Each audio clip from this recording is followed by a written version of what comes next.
Brought to you by the Every Dollar app. Start budgeting for free today. Normal is broken, common sense is weird. So we're here to help you transform your life. From the Ramsey Network and the Fairwinds Credit Union studio, this is The Ramsey Show. I'm Dave Ramsey. George Kamel, Ramsey personality, #1 best-selling author, is my co-host today. Thank you for joining us, America. We're so glad you're here. The phone number is 888-825-5225. The call is free, and some say the advice is worth exactly what you pay for it. So you jump in, we'll help you out. It's what we're here for. Michael is in Jackson, Mississippi. Hey, Michael, how are you? I'm doing well. How are you? Better than I deserve. What's up? Yes, sir. So I'm in a sticky situation in my life, and I'm looking at a way to get out of it, to do better for myself and my family. Okay, good. How can we help? Yes, sir. So I'm 27, about to turn 28. I have guardianship of my 17-year-old brother, have for the past 4 years.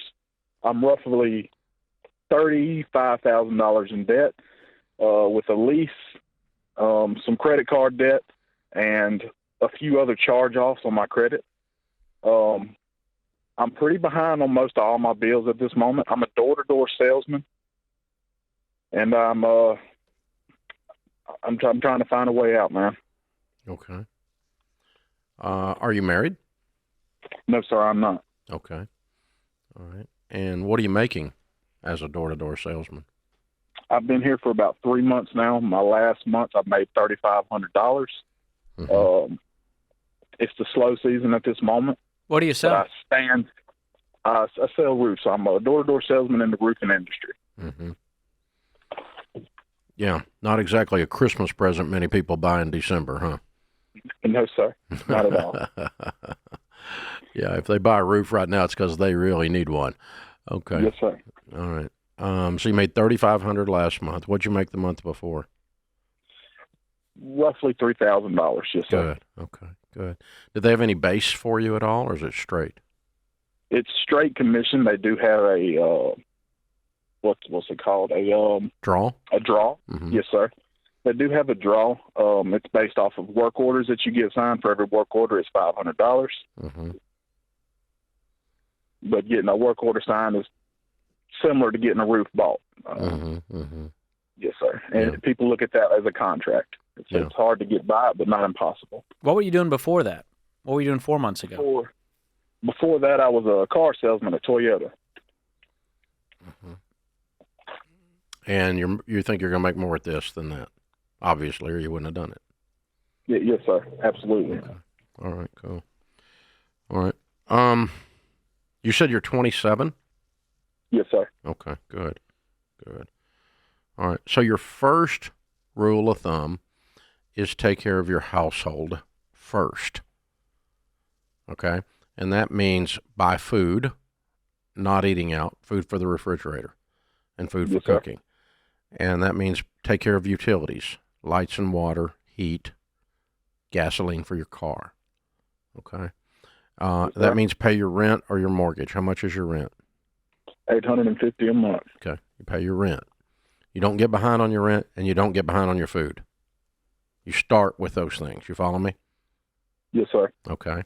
And that we call that building the four walls of your house. Once you've got survival, which is food, shelter, clothing, transportation, and utilities, once you've got survival done, then we start working on clearing out the debt. But not until you've eaten and kept the lights on. Okay? Yes, sir. And when you sit down and do a written budget before the month begins, do you know what you're going to get in December yet? No, sir, I do not. Okay. All right. And at minimum, I would say $3,000.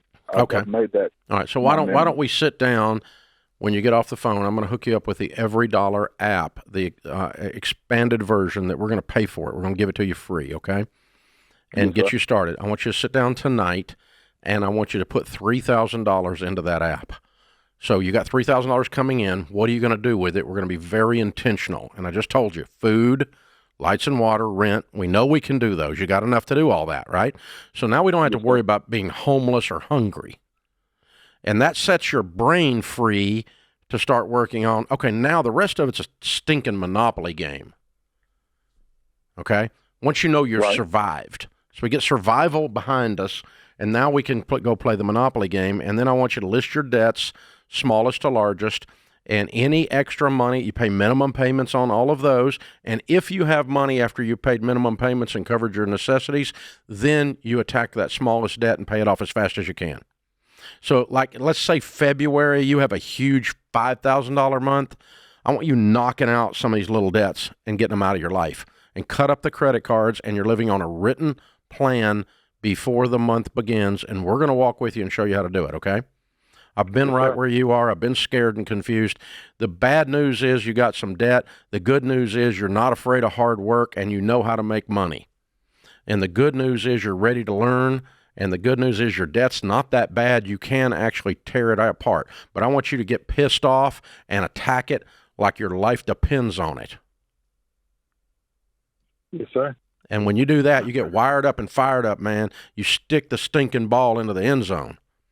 And if somebody's in your way, you run over them. You understand what I'm saying? Yes, sir, 100%. That's it. And so you can do all this, and we'll help you in the whole process. And are you doing door-to-door sales, 8 to 5? Like when the sun goes down, are you done?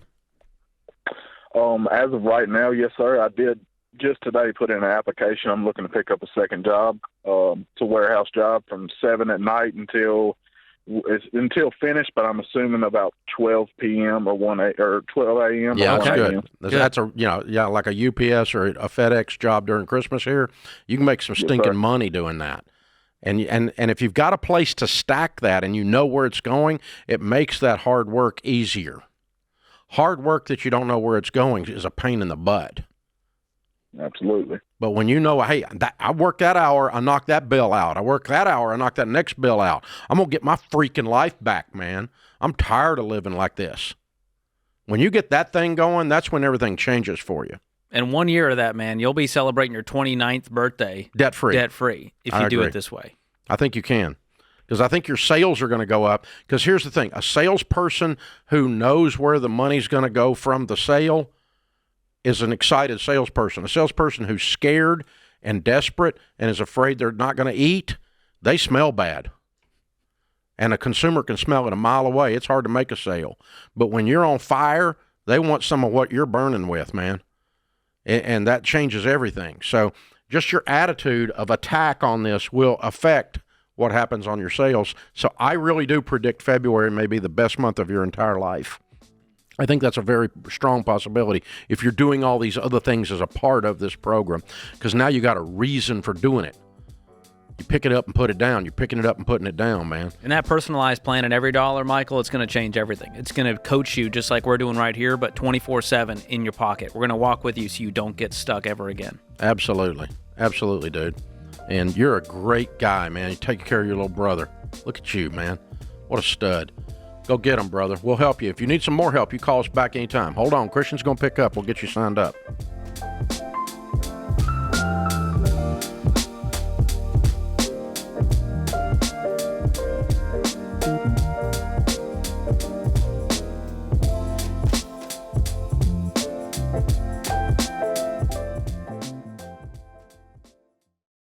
Finally, mortgage rates have dropped, and you know what that means? People who've been sitting on the sidelines are about to jump back in to the housing market. So if you've been waiting to buy, this could be your window, but you've got to be prepared and do it the Ramsey way. You need to contact Churchill Mortgage. Their Home Buyer Edge program gives you peace of mind in a wild market. You can cap your rate for 90 days, so if rates go up, you're protected. If rates go down, Churchill will drop yours automatically. And get this, Churchill will even back your offer with a $10,000 seller guarantee. So if your loan falls through due to financing, the seller still gets paid. That's how confident Churchill is. Plus, when you shop as a Churchill certified home buyer, it's stronger than send pre-approval. It makes you look like a cash buyer, which makes your offer rise to the top. So don't let this moment pass you by. Get ready now. Go to churchillmortgage.com to get started today. That's churchillmortgage.com. This is a paid advertisement. Homebuyer Edge and Seller Guarantee are available for qualifying borrowers and select loan types only, and not available in all states or locations. NMLS ID 1591. NMLSConsumerAccess.org. Equal housing lender.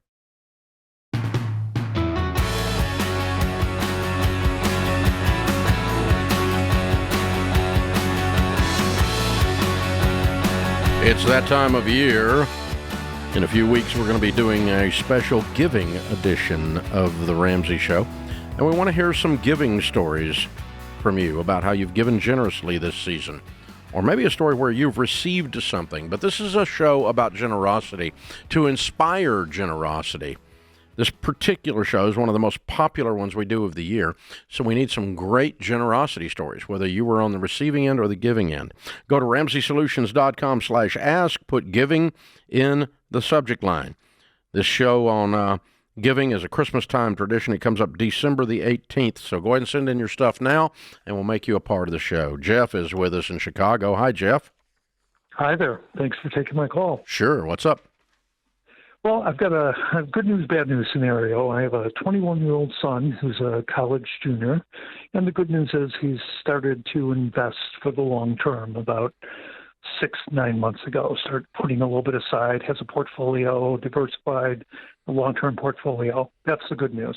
The bad news is he is also actively engaged in sports gambling, like so many of his friends. Maybe all of his 21-year-old college friends have sports gambling apps, and they bet frequently, definitely every week, sometimes every day.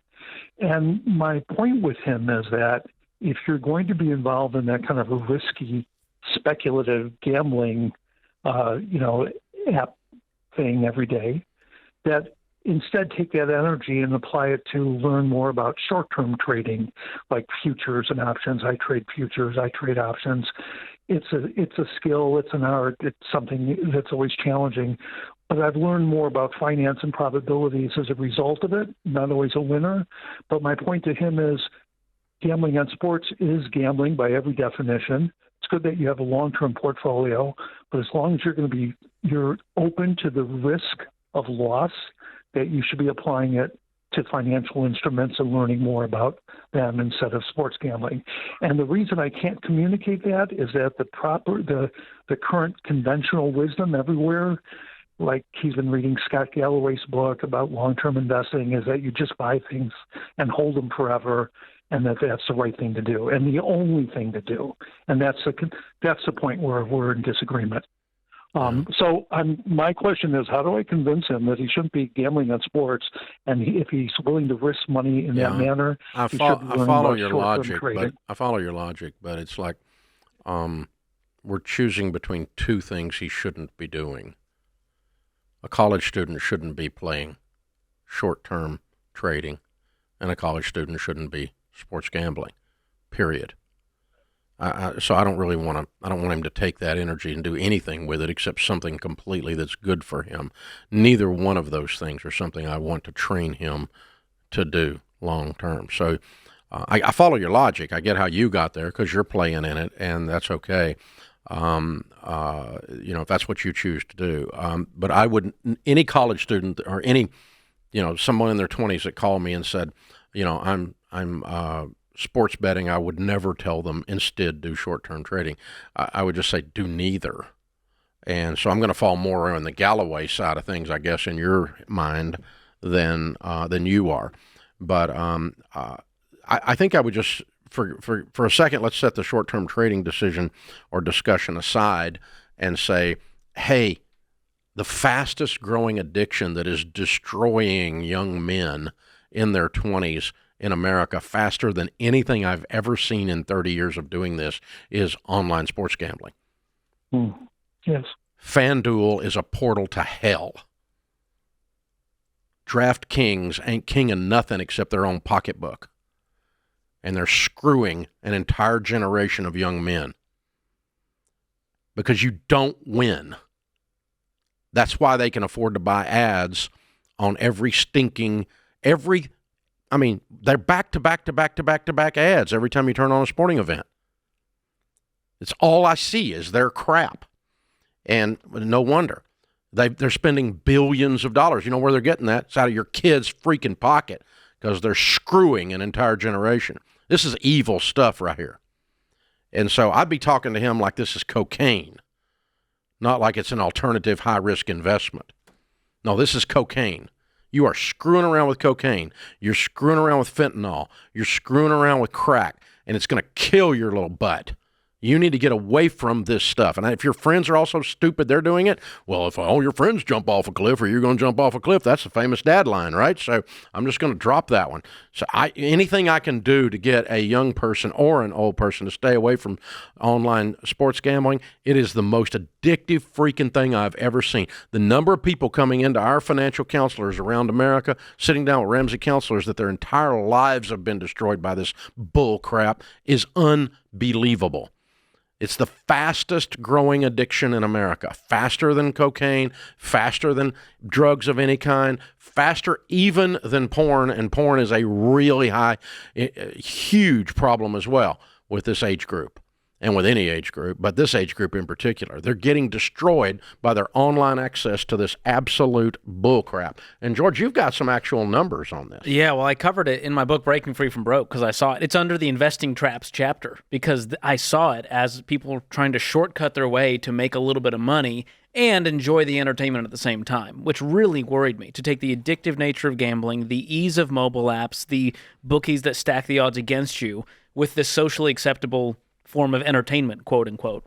And so this is really scary to what it's doing to young men. And I don't know that this dad has the authority in the kid's life to tell him to delete the app. I don't think he does. So what it takes is, truthfully and sadly, he might need to lose a bunch of money and get burned before he actually turns a corner, or he needs to find new friends. I'm seeing them lose marriages. I'm seeing them lose jobs. I'm seeing them bankrupted. I mean, I'm seeing them all. We're seeing just the sad stories. And nobody's talking about it. Everybody's walking around grinning like betting on football is a wonderful thing. And it's a funny thing to joke about with your friends if you won money or lost money. Yeah, well, and it's like a stinking golf or fishing story. You lie. You know, you lose more than you win, but you tell all only times you won. You know, I caught a fish, but 17 times I didn't catch a fish. Shut up. So it's not cute, and it's not funny, and there's no, so Jeff, I'm on your side. If I could figure out a way to get your son to quit doing it, I would, but I got to tell you, he's creating habit patterns, neuro pathways in his brain that it may take him a decade to get out of. When your brain starts getting rewired to play this crap, boom, boom, boom, boom, boom, boom, this short-term feedback loop thing, and you get your brain wired to do that, it is not conducive to building wealth. It is not conducive to building a high-quality life. Yeah, what I would ask him is, hey, how much have you spent on these apps collectively? Make him add it up. Yeah. And then show him what it's actually costing him, both in past and future tenses. That might convince him. If he's into long-term investing, he might go, you know what? I could have turned that into 10 grand when I graduate college instead of being broke, or I could just have some fun, quote unquote, and lose a bunch of money.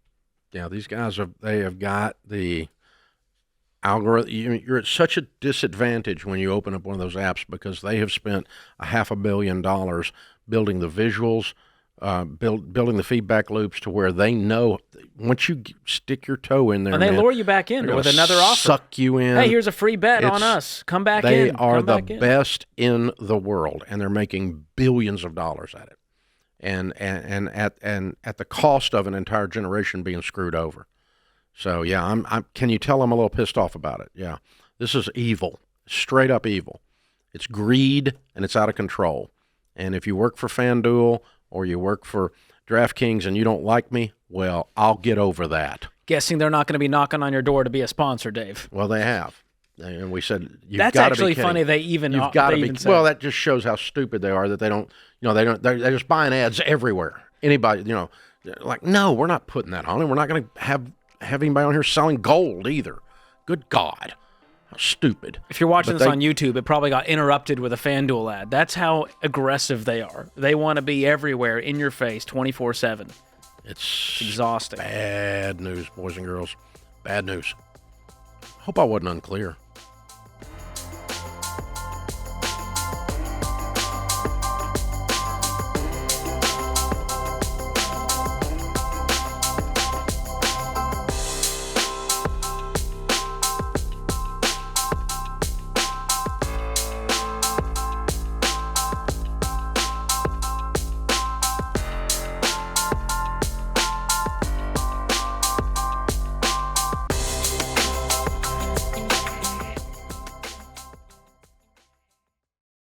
Hey guys, you know those too good to pass up holiday promos? Well, they can be great, but with every spin of the digital wheel, the newsletter sign up, the coupon code, you're giving away your data. You think that info just stays with the store?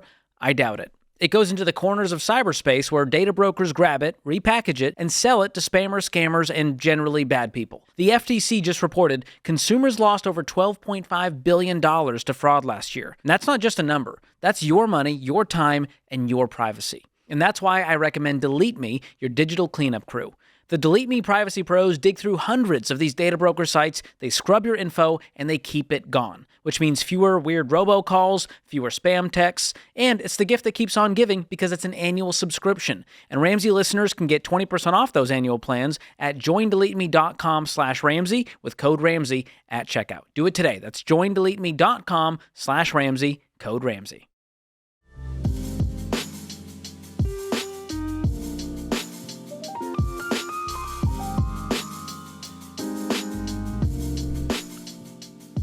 I'm officially a boomer. I'm officially a walking dad joke. I do not understand the vernacular. It's Cyber Monday week. That just sounds oxymoronic to me. It's like birthday week. It's How do your you have birthday week. Yeah, but it doesn't last a week. It's a day. Well, we like to stretch things out. I can tell. So we have Cyber Monday week, and the deals are going big. We got hardcover books, audio books, assessments with prices as low as $6.99, which Ken Coleman said yesterday he's a little pissed off we're selling his book that cheap because he doesn't make much. That's good. He'll be okay. Poor Ken. Don't wait. These deals will end because the week will be over. Sunday, the 7th of December. Go to RamseySolutions.com/store if you're watching on YouTube, or click in the show notes. Don't miss out. You have a whole week to get this Cyber Monday deal, so don't miss out. God almighty. Elizabeth's in San Francisco. Hey, Elizabeth, how are you? Good. Appreciate you taking my call. Sure. What's up? So I'm relatively new to your program, and since I've been introduced to it, I had a lot of appreciation because the burden of my loans has been heavy for a long time, so I'm excited to have a method to apply to them.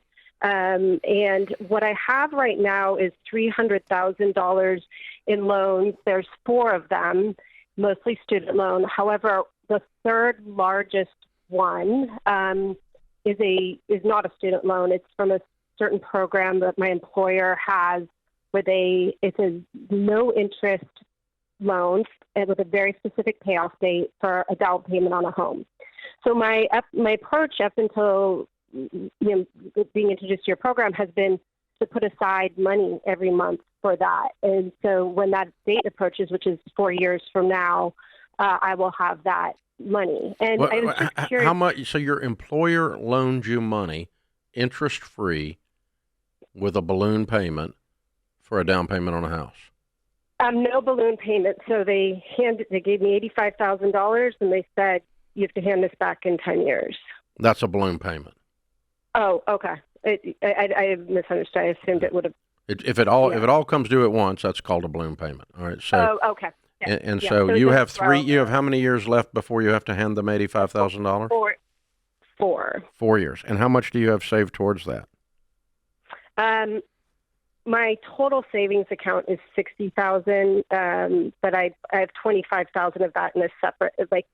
I just kind of put it in a bucket every month. I put some money in that bucket. Mm-hmm. Okay. So you have 60, but 25 of it's earmarked just in the bucket. Okay. Correct. Right. Yep. And do you have any investments that are non-retirement in money? No. Okay. Not non-retirement. So this is all your money, and what do you make? $370,000. Good Lord. That's excellent. Good for you. What do you do? I'm a physician. Oh, okay. Good. All right. Okay. How long have you been making that kind of money? About 10 years. And my student loan debt was $500,000. It's down to it's ridiculous to even say it's down to, but it's down to $250,000. Gotcha. Okay, cool. Okay, so $250. Or actually less now. Actually, sorry, yeah, it's about it's whatever 300 minus 85,000 is. So 215. 215. Yeah, 215, okay. 215. Okay, all right. And you have 60, and 85 clears this mortgage problem. Correct. Okay. What's your smallest debt currently? The 85. So actually, Just the 85? Actually, I had so the student loan they're in three different, and actually, It's broken up because you said it's the third largest. Is this down payment loan? Yeah, exactly. I actually had more student loan debt than I listened to a couple of your programs and moved more money from savings over and squashed the smallest ones. Good. So, You're heading the right direction. Yeah. All right. So let's just pretend this. Let's pretend that making $370,000, that you are 100% debt free in 24 to 36 months. Yeah, it would be amazing. Well, it's only. I mean, I don't know what it takes you to live, kiddo, but you should be able to do that. I think again, since learning your program, I'm going to stop. I'm going to stop my pause. I Good. should say There my you go. retirement investing, and then I'll be able to squash. I'll be able to squash, a good. But if we put 150, year. if we put 150 out of your 370 on debt times 2 years, that would pay off 300, right? Right, correct. Which means you only have $270,000 a year to live on. Wah. Gosh, when you put it that way, it really does sound like wah. Well, So, I mean, I really want you to be done. decade. I really want you to be done with this in 2 years, and we've got some money. We've even got a little more money we can throw at the thing. Okay, so you've been walking towards what we teach very steadily, and as you've learned more, you've gotten more comfortable. And so I'm going to lay out a budget that is $25,000 a month going towards debt. Oh wow, okay. No, I'm sorry. Let me do. I'm sorry. 12.5. Yeah. 12.5 Okay, going yeah, towards 'cause when I debt was because writing it out, that's I 2 thought, years. In yeah. 2 years, you'd be done. Okay.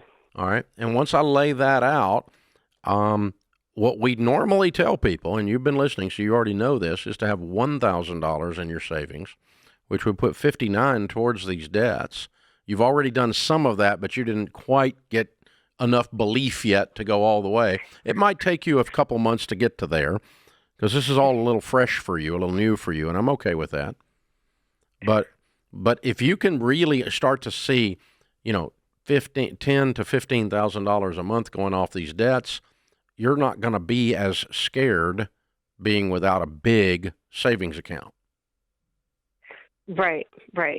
And let me tell you something, that $85,000, because it's attached to your employer and it's attached to your home, even though it's interest-free, is hovering around in the back of your head like a hatchet. It's not stress-free Yeah, or risk-free. This is why I appreciate you so much. I feel like so few people would say that, and I appreciate it because I feel it. You do feel it. I would feel it. Yeah. It kind of, my stomach's kind of getting knotted up, and it's not mine, So I can see how that, because there's so many different variables, that touch points in your life that are very important. House, job, career, all that are tied to this one thing. And yet, it's interest free. I'll just, no, to get rid of that thing. So list your debts smallest to largest. Start throwing $10,000 to $15,000 a month at them. And as soon as you get up the courage, take a whole bunch of that 60 and throw at them. Okay. Yep. Okay. I'm excited. I never thought I'd say excited and debt in the same sentence. Well, When you're getting rid of it, I'm it excited is. because the debt is leaving. That's why I would say it in the same sentence. But yeah. But we're excited for you because the math is very hopeful here. Your income is incredible. So if you can stop living like a doctor for just like a year or two, you're going to be really living after that for the rest of your life. I mean, you got no payments Great. and you make $370 and you're used to living like this. Oh my gosh, girl, you'll be able to do anything you want to do. So what type of practice? What type of practice are you in? Emergency. Wow, good for I you. work for the money. You do work for the money. That's serious trauma, stress, and everything else. Yeah, Now it's time to treat this debt like an emergency. yeah. There you go. Hey, that. Yep. Listen, great. you're going to get this. You're going to knock it out. I'm proud of you. And I'll give you one last prediction, Elizabeth, and that is that the more you get down into this, and the more you see it is working, the more you're going to turn up the intensity. And so I think you're going to be done even faster than 2 years. I think the income's going to go up and her expenses are going to go down. Yeah, I think same she's time. just going to say, I'm getting such a high off of paying off debt that I'm going to do. I'm going to just crunch it and punch it and punch it. And man, when you do that, it just, but you can't feel that today until you feel it. So once you get in there though, and it starts moving. When it goes from 300 down to 200, then it's 99. Yeah. Oh my goodness. You're going to be I running. remember the first time I ran a half marathon, I remember turning the corner and there was a half mile to go out of the 13.2, but you could see the tape on the finish line. And I just run 12 miles. And yet I found somewhere down inside, because you could see the end. And I was able to sprint. Your body and your brain go, we can do this. I was able to go, kick it in for a half a mile. But you could see it. You could see the end. And then there's more in the tank than you believed you had.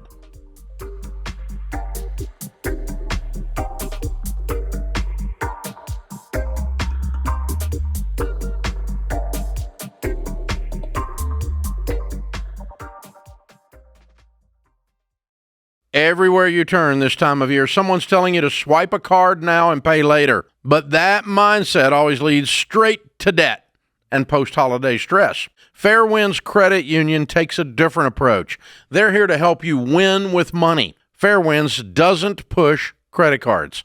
They help you build savings and stay debt-free, just like we teach, with the baby steps. And to do that, Fairwinds created the Smart Bundle with Ramsey fans in mind. It's more than a bank account. It's a tool to help you live with intention. The Smart Bundle includes a no-fee checking account, a high-yield savings account, and the exclusive Ramsey Be Weird debit card, which says debt is normal, be weird, right on the front. So every time you swipe it this Christmas season, it's a reminder that you're choosing a different path, to spend no more than you actually have, to avoid that January budget hangover, and to be free from debt traps.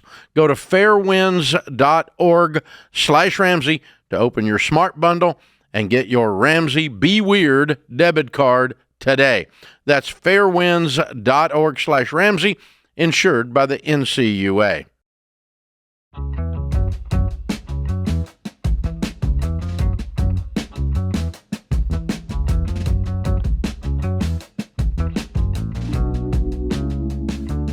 Solomon is in Montana. Hi, Solomon. How are you?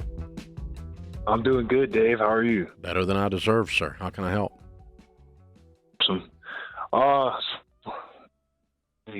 Currently, I'm at a crossroads in my life where things can go a lot of different ways, and I'm just looking for guidance on what you would do in my situation. Okay. Yes. What's your situation? So I'm currently ending my football career. I spent 8 years in college on scholarship, 7 at USC, and then 1 over here at the University of Montana. And along that time, I got my undergraduate degree and my master's degree, and I got married and had 2 sons. But I'm stuck on deciding whether or not to stay here in Montana, where I love it, and we found a good church. But I have a lot less connections out here compared to Utah, where a lot of my family is and where I have a lot of connections, and I'm close to the church out there that we were attending to for a little bit. Mm-hmm. Okay.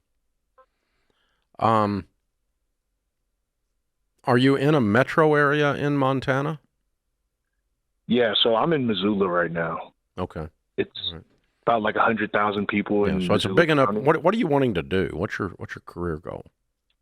So I'd like to make use of my education, and I have my undergraduate degree in business administration and my master's degrees in project management. Mm-hmm. And I'd want to do something with that in construction. And I've been trying to look for jobs in both Utah and Montana, but man, it's hard to get a job out here, man, especially with no experience, you know? Mm-hmm. Mm-hmm. Yeah. Yeah. Okay. Have you talked to anyone in those fields or even in the project management field? Yeah, I've been networking a lot, and I have a strong connection to one of the biggest construction companies in Salt Lake Mm-hmm. through one of my uncles who's married in. Mm-hmm.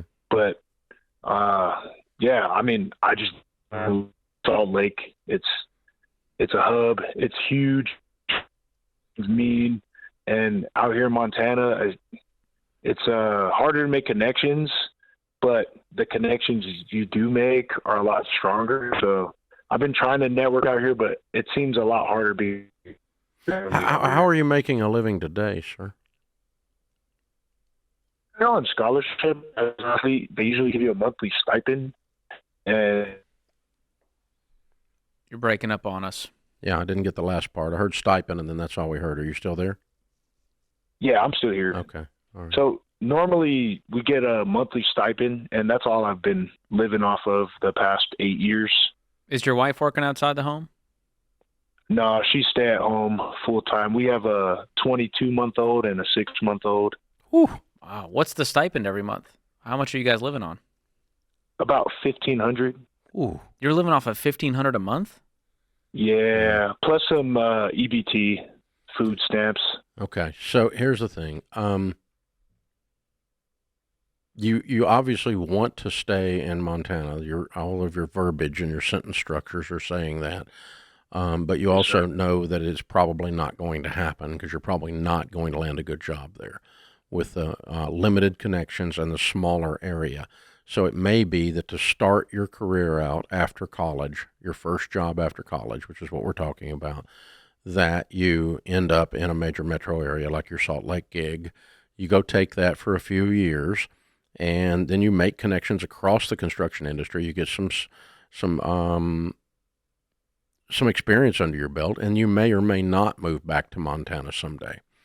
But for now, probably to take advantage of the education that you've got and actually make a good living for your family, because we just don't want EBT to be in your future, man. That's just silly. Yeah, I wouldn't stay on the poverty line because I like my church. Yeah, That's or not a because compelling enough I reason. like Montana, either one. So no, I think you go get a job right now, as soon as possible, and take that. And there's nothing evil about either one of these things. If you can get a good job there in Montana, take it. But if you can't, take Salt Lake City and get your butt in the car and go. And you can, you got the rest of your life to do stuff. There's no rule that says you have to stay just because you went there. You can go over there and it's an adventure. And we're going to give this 2 or 3 years. You just put a number on the calendar. We're going to give it 3 years. We're going to go over here and work our tail off for 3 years, make some money for the first time in my life, build up my tool belt of experience, and then I can decide where I want to live. And I can decide how, maybe you want to open up your own thing someday. I don't know. And then you can start doing that. But for today, it's time to, for the sake of your family and your sanity and your pocketbook, it's time to go make some money as a result of this. And that's not greed. It's you've poured your whole life into football and into getting this advanced education. Now, for God's sakes, go use it. Go do something with it and get the most out of it. Squeeze it to where every drop of juice comes out of it. And that's a good thing for you. It's a good start to life for you. So yeah, I'm taking, if you can't, you got 2 weeks. You don't land something in Montana, I want you to land something in Salt Lake and be gone. You got 2 weeks. And that might be an entry-level project management job that's not in construction right now, but you need some experience in order to make that final move. Yeah. And that's going to be, you might have to swallow your pride a little bit and go, I have a master's in project management. I deserve this. But you've never done anything yet. Yeah. So yeah, go get her done. That's what I would do. Austin is in New Orleans. Hi, Austin. How are you? I'm doing great today, guys. How about yourself? Better than I deserve. How can we help? Well, guys, I was hoping to get some strategy advice from you all on a debt pay down. So just to kind of give you a 30,000-foot view, my wife and I currently have a net worth of approximately $650,000, and we currently have debts of $198,000, which is spread across 4 rental property mortgages. Okay, your personal residence is paid for? Yes, so we're in the fortunate situation where we have a home that's held in trust that we will inherit whenever my parents pass away. And that's where you're living? That house is correct, and that house is free and clear. Okay, cool. That's cool. All right. And what's your household income? Approximately $165K gross. Okay, so the only debt you have are these 4 rentals? Correct. So we have 4 rentals. One of them is paid for, and then we have mortgages on the remaining 3. Okay. That's your only debt, $200,000. Correct. Okay, cool. All right. I guess you got 2 options, right? I mean, it's a baby step 6 affair. So you need to have 3 to 6 months set aside of expenses, be putting 15% of your income away towards retirement, and money that you find above that is baby step 6, you begin to pay off real estate. It's usually the home we're talking about, but in this case, it's real estate. I'm going to list them smallest to largest and pay them off. How quickly can you pay off $200,000 making $165,000? I don't know. We haven't done the math on that yet, but that $165,000 does not include the rental income that we're bringing in from them. Okay. So currently we bring in $4,750 a month in rent. And then to cover our PITI for those properties, we're looking at about $2,500 to $2,600 a month. Yes. So we got about an extra $2,000. By the time you have vacancy and expenses, you're not making any money. Yeah. Okay. Yeah, we end up clearing about $1,500 a month after we set aside money for maintenance, CapEx, et cetera. Yeah, still not. You're not. Yeah, that's not moving the needle towards. That's $18,000 a year. You owe $200. That's not okay. So I'm probably looking at those 4 properties and going, which one do I like the least? Selling it and dumping all of its equity and getting rid of its debt if it's one of them that has debt. And dumping all of it to accelerate this, because I would rather you have a program that you're going to get out of debt faster than you are with this program. You don't have enough. Okay. You don't have enough money to throw at $200 to get out of debt fast enough to suit me. I would want to be out of debt in 3 to 5 years if I'm you. $50,000 a year, you're done in 4 years, and if you sell one, it's done even faster. Yeah. I think that's the plan. You got to be at that. That's a good point. Yeah, $50,000 a year is 4. That's the way to do it. If you can't do that, I think selling one is a good move. Yeah. Agree. That's a perfect move.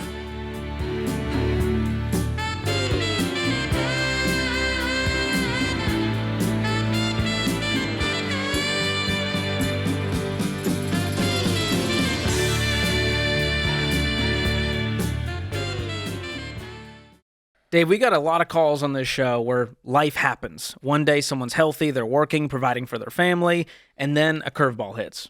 You know, we hear it all the time. A car accident, a cancer diagnosis, a heart attack, and suddenly everything changes. Yeah, and that's why you've always said that having term life insurance from Xander is essential, because it protects your family if the worst happens. Yeah, that's right. You need 10 to 12 times your income in coverage. No gimmicks, no whole life junk, just straightforward term life protection. But there's another piece that people often overlook, and that's long-term disability insurance. Yeah, it's important to understand the difference between them.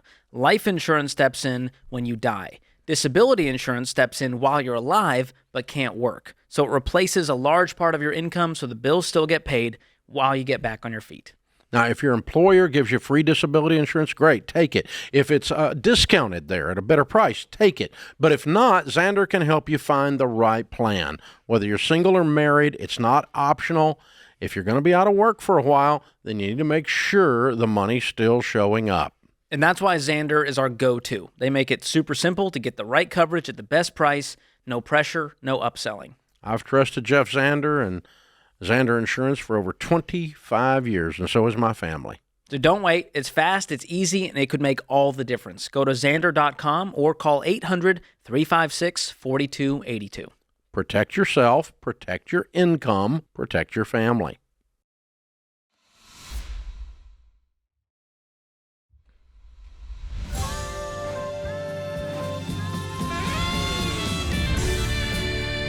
Welcome back to the Ramsey Show in the Fairwinds Credit Union studio. I'm Dave Ramsey. George Kamel, Ramsey personality, #1 best-selling author, is my co-host today. Catherine is in Reno. Hi, Catherine. How are you? Hi. Thank you so much for taking my call. I'm great. Thank you. Good. How can we help? Well, my husband and I retired in 22, and we were going to build our house from the ground up. The first year we lived in a trailer as we were putting in the well and bringing in electricity and laying the foundation. And it's now 3.5 years, almost 4 years later, and we still can't get in the house because he's afraid to take money out of the 401k to hire people to help him. So you're still in the trailer? No, we are not still in the trailer. We were able to do that for 1 year, and then my husband said, no more. We're renting an apartment in Reno. Okay. And what's it going to cost to finish this project? I figure it's going to cost between $1 and $150 to finish the house. How much is in your 401k?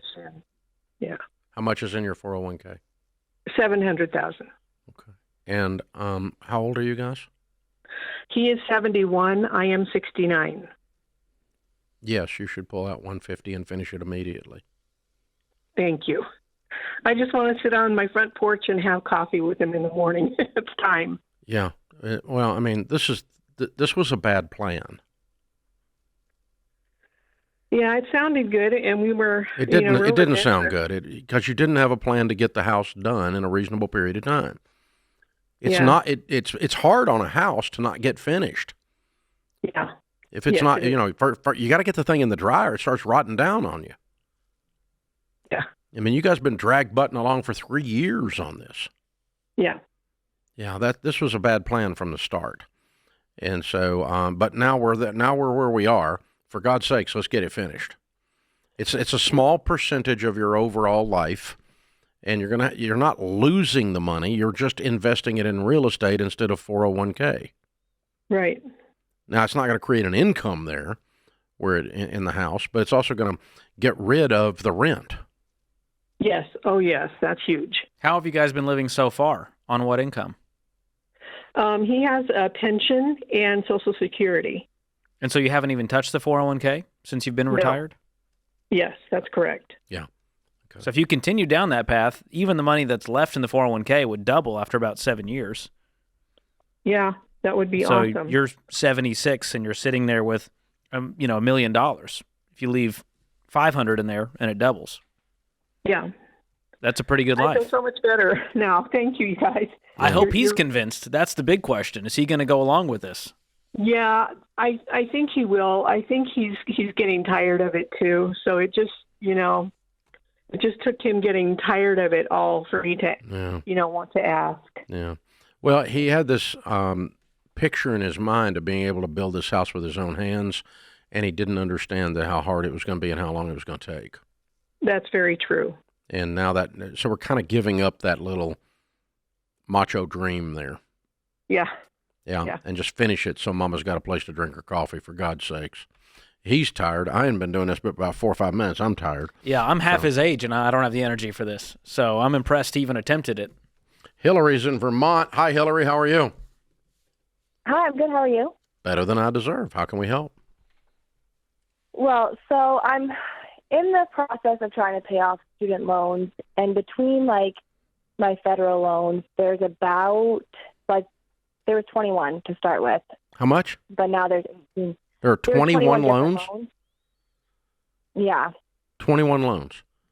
How much do you owe, Hillary? $326,000. Say that again? $326,000. So are you a doctor or a lawyer? I'm a pharmacist. A pharmacist. Yeah. Wow. So you're making 120. I make about 150. Good. Okay. Are you single? I am. I'm a single mom of 2, yeah. How old are you? I'm 31. Are you married? No, you said you're a single mom. No. You're not married. You told me that. Yeah. Okay. All right. Wow. So has the balance grown because of interest? What's going on here? You've just been making minimum payments? So I graduated in 2020, and I paid off I had 2 separate loans. So I had paid off all my previous private loans, which was $70,000. And then I have my federal ones, which have been on forbearance and are still in the middle of forbearance, but I've been paying on them since the other one got paid off. Mm-hmm. But now the interest, and I tried to pay off as much as I could before the interest started, but now the interest is starting, and I can't seem to figure paying them off. So let's pretend that you lived on $100,000 and you put $50,000 towards this. You've not been doing anywhere near that. What? This past year I was trying to put towards my retirement and plan for my retirement because I don't want to Well, that's a work competing forever, goal. So You either want to get out of debt or invest. You can't do both at once and make progress. Yeah. So if you stop retirement and you stop everything and you live on beans and rice and you attack these student loans like your life depended on it, could you put 100 towards them? Probably not 100 with my kids are 7 and 3, so I have daycare. But once they're no longer in full-time daycare, my littlest isn't in full-time daycare, then I can. So I could definitely put at least the 23,000 plus the other amount that I've been. So I could probably put around 40 to maybe 50,000. Yeah, I want you to. Okay, let's get it to 75, which is a 4-year plan. So within that, though, I was trying to pay off, like I mentioned, they're separated between 21 different loans. Yeah, you list them smallest to largest. List them smallest to largest. Pay minimum payments on everything but the little one. But I want you putting $75,000 a year towards debt. And if you're putting $75,000 towards debt, nothing towards retirement. Nothing towards retirement. You're broke. You have got to do something different. You've got to attack these student loans and get rid of them. They're not a pet, and they're an ugly zoo animal. Yeah. You got completely screwed on your education. You paid 5 times more than you should have to become a pharmacist. Mm-hmm. You know that, right? Yeah, I'm not sure why it ended up being so much, but yes, I know. Yeah, I'm not sure either because it shouldn't have been anywhere near $400 and something thousand to become a freaking pharmacist. No. All right. Now, anyway, we're where we are. If you do 75 times 4, that's 300. 4 years. So you're eventually, 100% debt free. The goal here is to make more payments than the interest is accruing. So the balance goes down. That's the goal. And right now, you haven't been putting enough toward it in order to make that happen. So we're telling you, pause investing, pause everything, throw all of your energy towards that smallest debt so that you can begin to make traction. $75,000 a year, $6,000 a month, plus $6,500 a month. Okay, and that just lay out your budget to do that. Hold on, we'll get you signed up on Every Dollar, and it'll help you walk through this. But you're going to have to tighten the screws down and knock it out. Otherwise, this is going to just keep staying a death cycle on you.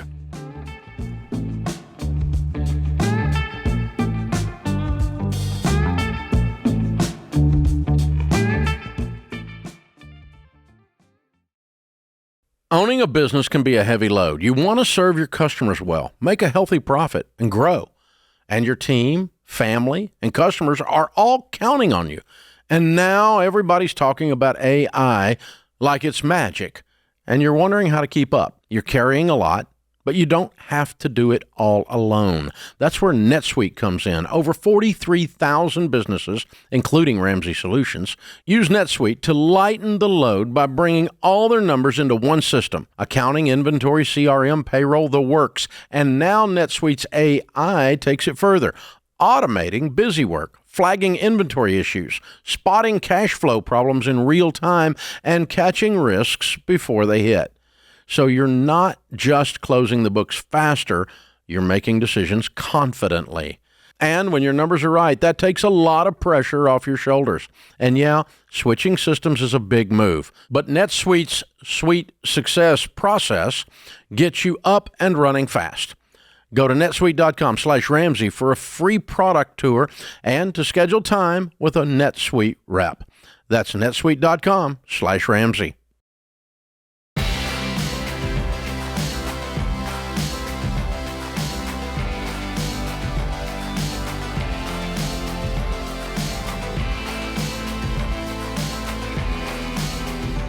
The Ramsey Show question of the day is sponsored by Why Refi.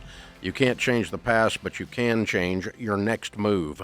Why Refi helps people with defaulted private student loans refinance to a payment that fits their budget. Visit whyrefi.com/Ramsey. That's the letter Y, REFY.com/Ramsey, not in all states. Our question of the day today comes in by voicemail. So, Kelly, give it a play. Hi, I have a question about jumping into investing at this time when stocks are trading so high. I have about $100,000 that I'm looking to invest. But I'm wondering if everything is so high, if this is a bad time to jump in. Am I just going to lose money? I'm a little bit paralyzed with regard to what to do with this money. It is all I have. I have no debt. I don't have a ton of property or anything. So this is my retirement savings at 65. Thank you. Wow. Okay. Well, it's a good question. Thank you for calling in with that. We would tell you to sit down with a good Ramsey SmartVestor Pro, someone that we recommend in the investing world, and have a good talk with them and start to understand your options. But I can pan back a little bit and we can talk about the question in general. All right. In general, is it a good time to invest because the market's high? That's Sue's question, right? And so if you take $100,000 and you're afraid to put it in now because the market's high, you could lose money. That makes what you're saying is, if you really believe that, what you're saying is that the stock market is never going to go up past where it is. And there's absolutely no data to indicate that. Data that indicates that the stock market has always gone up past where it is. Like always. Sometimes it dips down, but then it goes back up past where it was. 100% of the time it has done that so far. Okay? We've had some dips, but it always has returned and gone past where it was before. And so the only way that your fear comes true is if it goes down and stays down, which is the first time it would have ever happened in history. And what you're saying then is that the best and brightest companies in America that are publicly traded, names like Home Depot or Dell or Apple or McDonald's or Coca-Cola, names like that are not going to make more money in the next few years. They're going to make less money than they've ever made in history as a group. See, this is very unlikely. So I am 65. If I had $100,000 extra to put into something right now, I would not hesitate to put it all in the stock market in good growth stock mutual funds that have long track records today. I'd do it by nightfall, and I wouldn't even blink. Wouldn't bother me a bit, even if it was my last 100,000. Now, I'm not saying, Sue, you should do that because you have some fears, and those fears the way those fears go away is with a little bit of basic history and knowledge of the stock market. That's why you need to meet with a good advisor. Yeah, there's a few questions here. Number one, should I invest when the stock market's high? Yes. Can you retire off of $100,000? No. I don't think so. And so I hope you have other income outside of that. But if you just pull up Google S&P 500 10-year, you'll see it go up and to the right, and you'll see some scary dips. But if you go back to, 2022, you'll see an all-time high of $4,700. Well, right now, it's trading at over $6,800. 6,800 points. Yeah, 1,600 points. And so what you'll see is there's an all-time high every few years.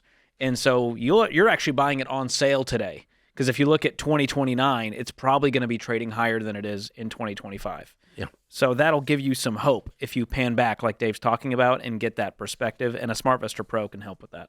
Yeah, you can look at it and see how the market moves. The S&P 500 is an index that is the top 500 stocks on the stock market, and that basically is the New York Stock Exchange. Okay, so it basically is the stock market. And so if you follow that, you can tell what the stock market has done. The news often reports the Dow Jones Industrial Average, which is also an index, but it's just a handful of 30 or 35 stocks. It's not got anything. This has got the 500 largest companies. So it is the baseline of what we call the stock market, the S&P 500. So if you look at that and you can say, okay, is the stock market trading? Is it a bubble? Is it an illusion? There's no indication that it is, because every time there has been a dip that someone calls a bubble or something, the market has returned. Because what we're saying here, this is not a fairy tale. It's not some kind of guy behind the curtain like the Wizard of Oz or something, right? This is actual companies. Home Depot. Does Home Depot make money? McDonald's. Do they make money? Do they make a profit? Dell computers, Apple computers, do they make a profit? And that's the stock you're investing in. A stock is a share of ownership. So if you're one of the owners of a company that's making a profit, your ownership share goes up in value. That's a share of stock. It goes up in value. And so when you're buying a mutual fund, it's got 90 to 200 Home Depot, Dell, and Apples in it. Exxon. Is Exxon making a profit? You stinking better believe it. You haven't filled up your car lately, have you? So, I mean, you bet these people are making a profit. You can bet. Are some of them losing money? Yeah, a couple of them are. But these companies as a group represent a big chunk of the American economy. And so in general, are these companies going up in value because they're making a profit and growing? And in general, yes. And in general, they always have. As a matter of fact, for 70, 80 years, the S&P 500 has averaged about 11.8% rate of return per year. That's the average, which also means some years it was less. Some years it was more. That's where we get averages from. Y'all remember the 6th grade, right? And that's where we learned how to average out something. And so that's, you can pull these things up, look at it on the internet real quick, but sit down with someone that can walk you through and you get comfortable. You don't do it because a couple of dudes on a podcast said do it. You sit down and you use your brain to understand something you never understood before, and then you go, wow, okay. So, George, here's an interesting thing. I never understood this, but there's something maybe psychological about it. I don't know. The stock market feels far away, sophisticated, and I can't get my emotions around the technicalities of it to feel whether it's going to go up or not. But you buy a home and you have absolutely zero guarantee that it's going to go up in value. And people don't think a heartbeat. They don't even think, they don't sit and go, I don't know. If I bought a $400,000 home, would it go up in value? People don't think that. It does not even enter people's minds. They go, of course it's going to go up in value. Because that $400,000 house, I remember 20 minutes ago, it was $300,000. Mm-hmm. And I remember 45 minutes ago, it was $100,000, And so I remember it. But I guess because we walk around in the midst of the brick and mortar and we watch this, if you're like 30 years old, you've had 10 years as an adult watching real estate go up. If you're 65 years old, for God's sakes, you have dinosaurs in your backyard, So, you've been watching real estate go up. And so you have this historical data just kind of stored in your head, although you don't have the actual math, but you feel very safe. Yeah. With real estate. It's physical. You can see it and touch it, and the stock market is just charts, graphs. It's like it's green and red on the news. That's all I know. Yeah. Talking heads are saying it went up. Talking heads are saying it went down. And so it doesn't feel as real. And I don't feel as connected to the stock market like I do my own home. Yeah. As it should be, but I still invest in the stock market. The interesting thing is you're buying both based on historical data. Has it gone up in value in history? Am I going to lose my butt based on what it did in history? You're buying both of them based on the data, but people are just so much more comfortable with a home. And I'm glad they're buying homes.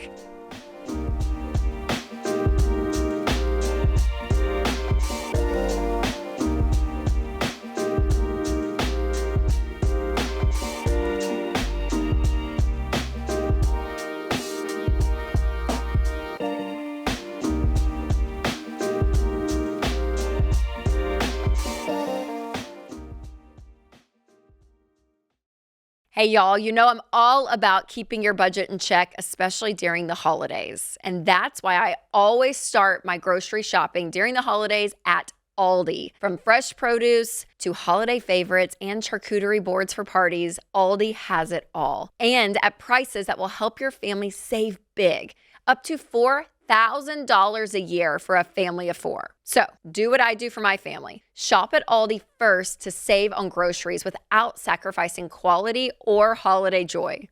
Find a store near you at aldi.us. That's ALDI.us. Savings based on regional analysis of Aldi versus select competitors. Prices may vary by location, product availability, and the market.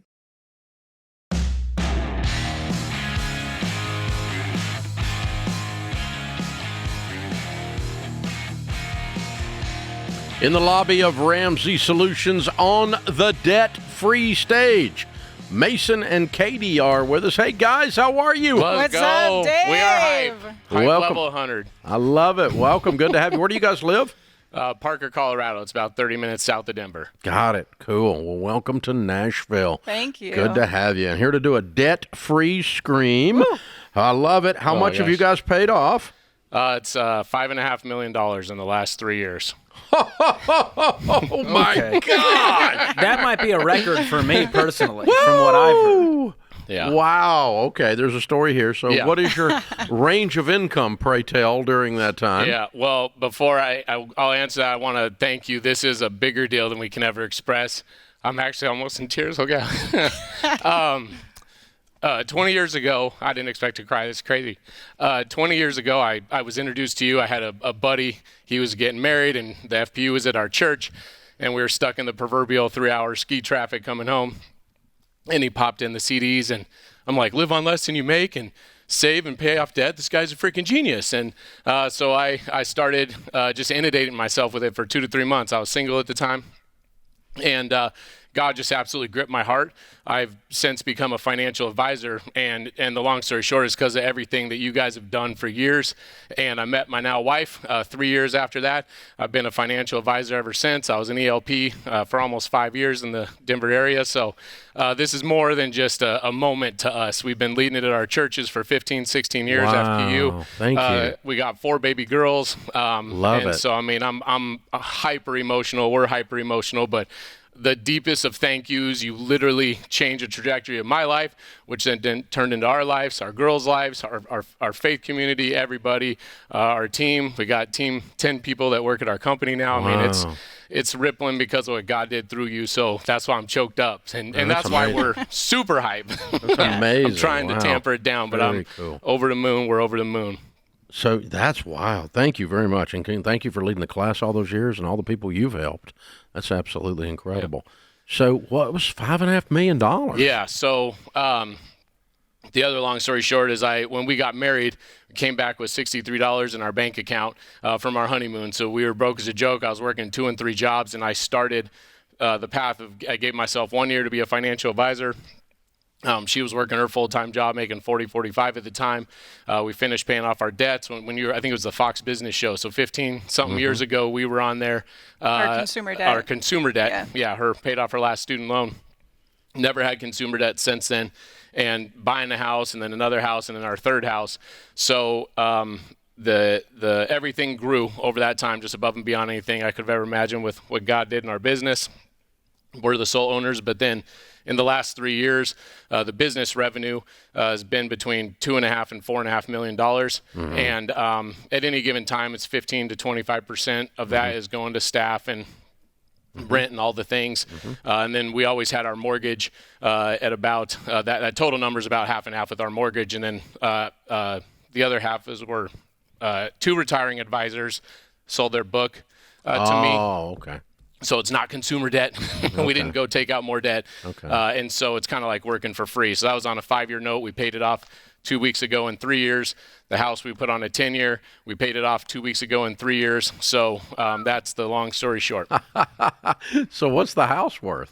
About $4 million now. I love Wow. it. Congratulations, you guys. Yeah. I'm so proud of y'all. Thank you. You have absolutely killed it. Yeah. Very cool. Okay, tell me about the sweatshirt. I like it. God over money. That's right. I wear these types of things all the time. It's a Christian group. It's just one of their mottos, God over money. And so I'm always wearing stuff like this. It felt fitting for what our lives are all about and the faith principles and what the Bible teaches. So felt right. That's why I'm wearing it. Yeah, it fits in around here. You're right. You're right. No question about And it. to find a financial advisor who decided to pay off his mortgage, that's rare in its own right. It is shocking. And then wears a sweatshirt saying God over money. Yeah. That's good. Yeah, that's good. Yeah. That's beautiful. These are 2 good things right here. So excellent job.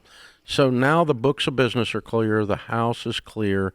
All these years you've been teaching this, did it feel different than you thought it was going to?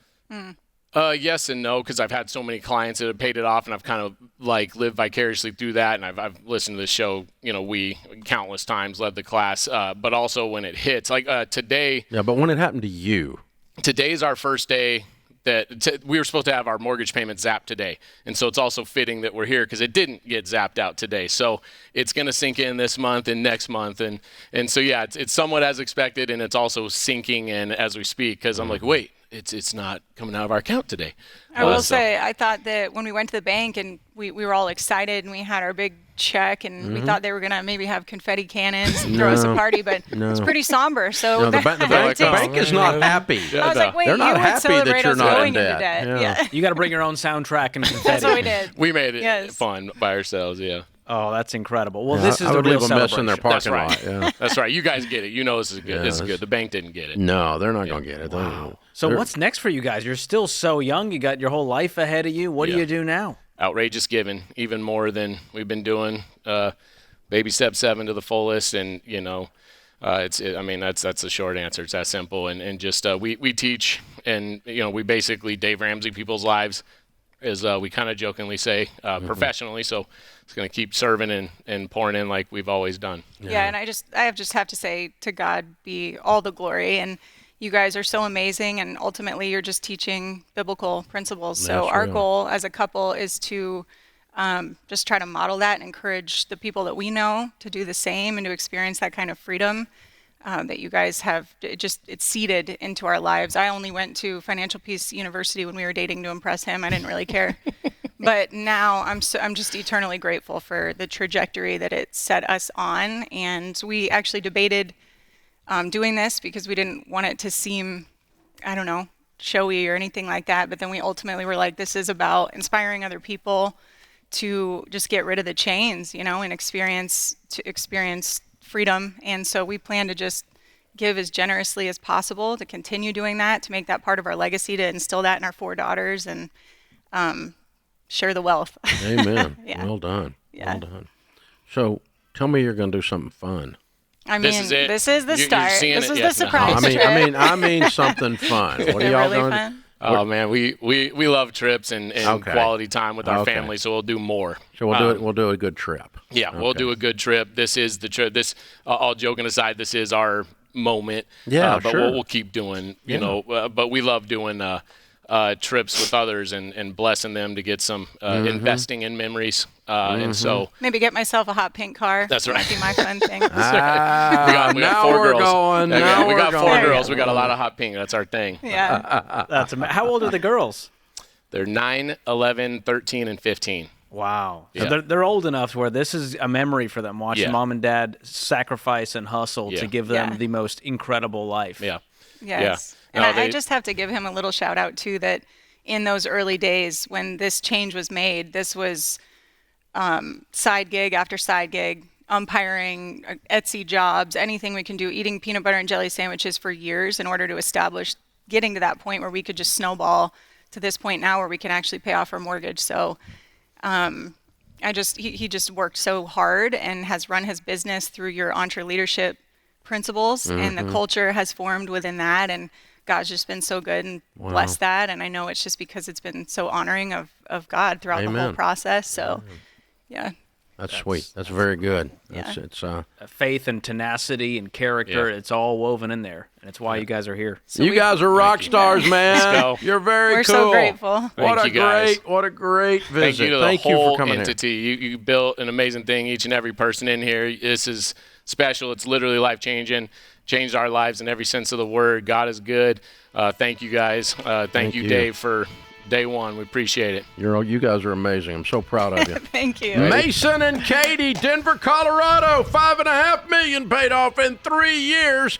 Count it down. Let's hear a debt-free scream. 3, 2, 1. We're debt-free! Let's go! I'm scared of that guy. I'm thinking He's this might be impressive. the best financial planner I've ever seen. I might hire him out.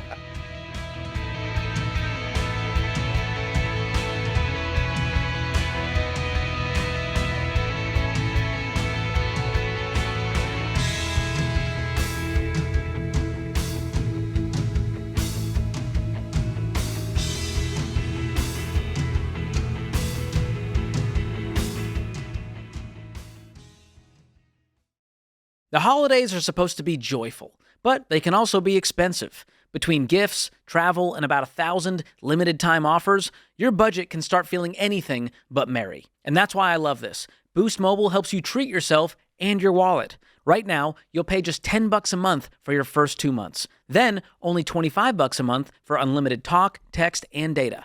Forever. No price hikes, no contracts, no nonsense. Just reliable service that keeps your phone bill low and your holiday spirits high. So stop stressing over your budget and start saving instead. Go to boostmobile.com/Ramsey and unwrap the savings today. That's boostmobile.com/Ramsey. Restrictions apply. See boostmobile.com/Ramsey for details.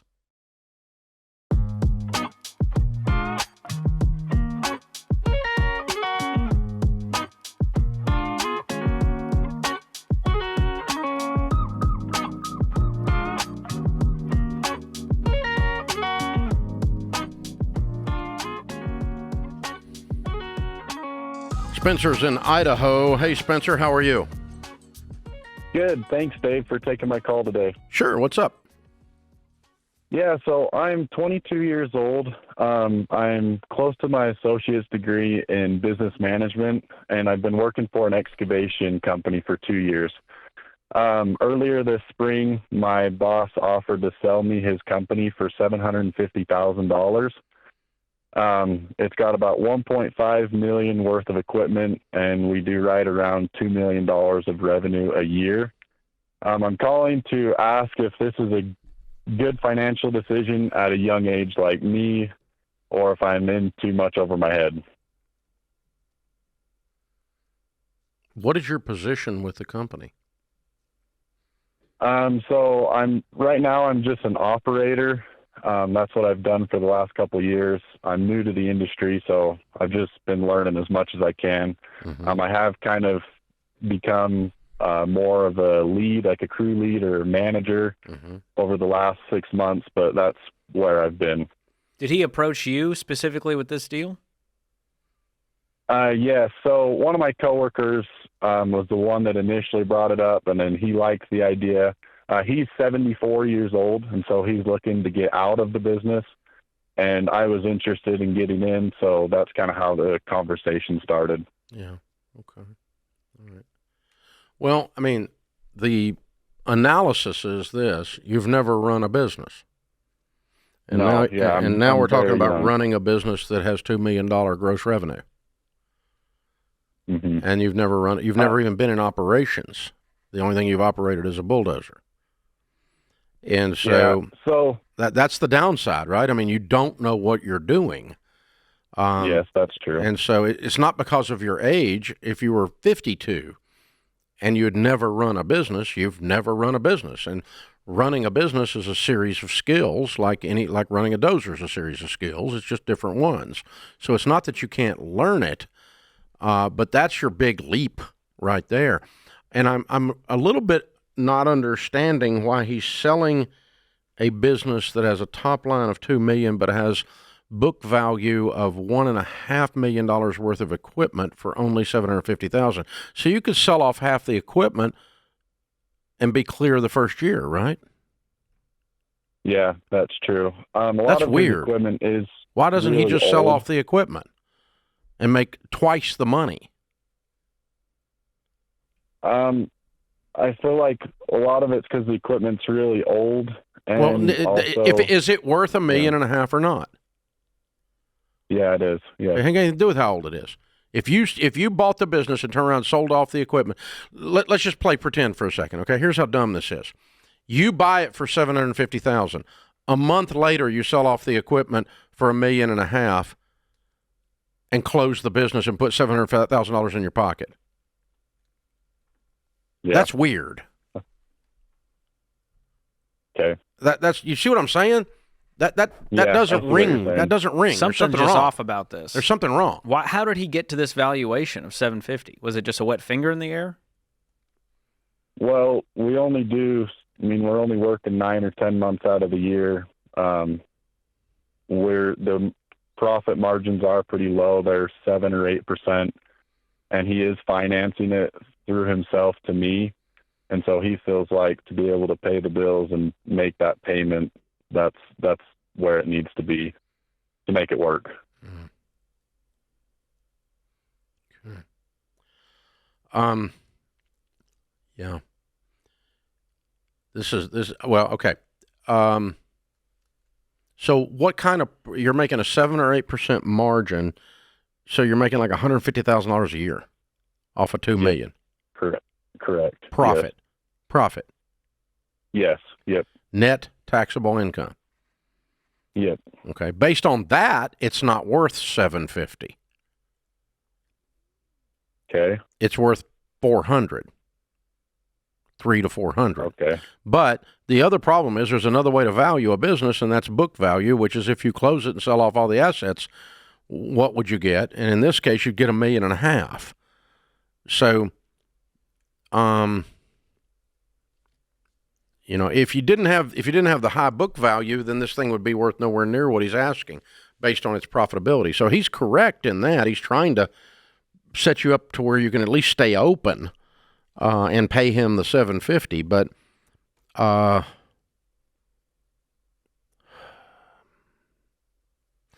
how many pieces of equipment? He's got 6 excavators, 4 loaders, grader, bunch of attachments for it. Then he's got semis. He's got a transportation side with trailers.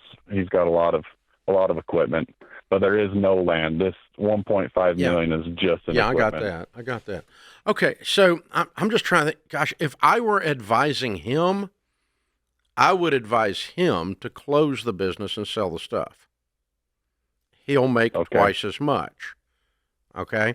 If I'm advising you, I don't, number one, I got a real concern that you've never operated a business and that, you might not make any money because you don't know the operations side of getting the clients, getting the contract signed, running the payables, run the payroll, doing the marketing. There's a lot of things to operating a business.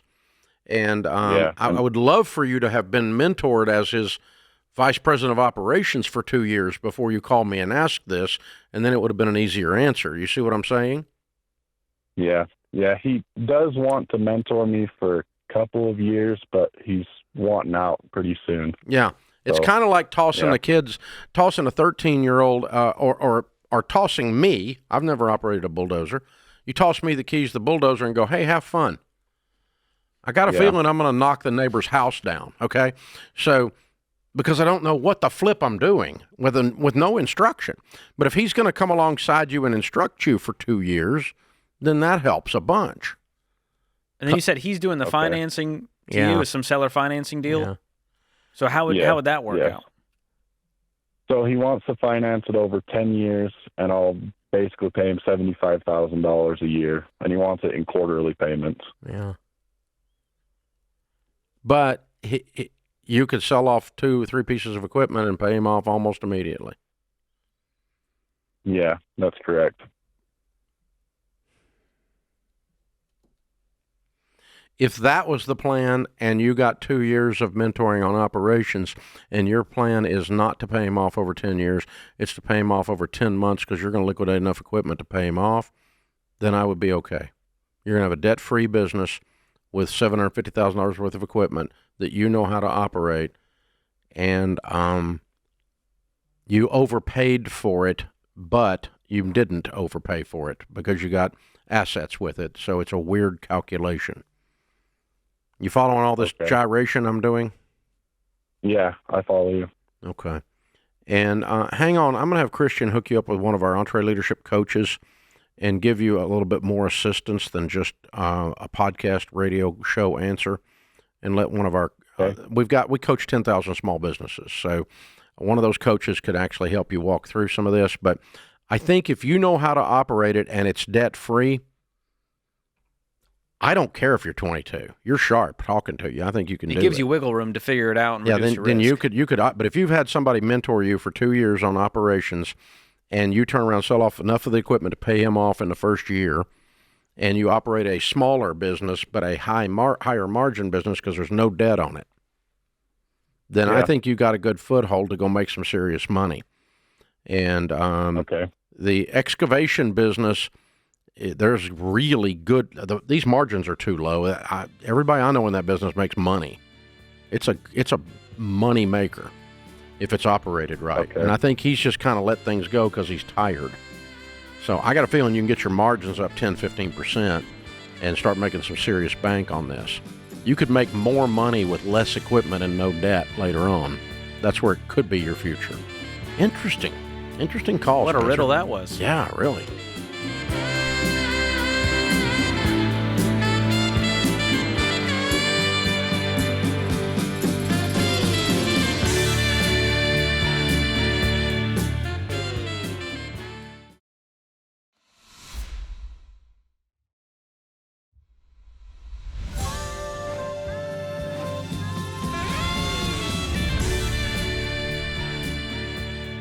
Welcome back to the Ramsey Show in the Fair Winds Credit Union studio. I'm Dave Ramsey, your host. George Kamel, Ramsey personality, #1 best-selling author, is my co-host today. The phone number here is 888-825-5225. Virginia is in Austin, Texas. Hi, Virginia. How are you? I'm good. Hi, Dave. Hi, George. How are you guys doing? Better than we deserve. What's up? Awesome. Thank you so much for having me on. So my husband and I are currently working through the baby steps. We are on step 2. We have about $118,249 in debt that we have to work through. We had a lot of stupid tax in our 20s. Basically, we grew up, me specifically, I grew up very poor without anything. My birth mother relied on a lot of government agency assistance, and we barely had food to make it through. So right now, while we're working through the baby steps, I'm having a really hard time letting go of the what if moments. So whenever we do have the margin during that month to pay off a good chunk of debt, it's just getting really hard for me to not put it towards the debt and just keep it in savings. So my question is, like, how do I work through that, like, fight or flight mode that I've been in my entire life without, like, I just want to build generational wealth for our 2 kids.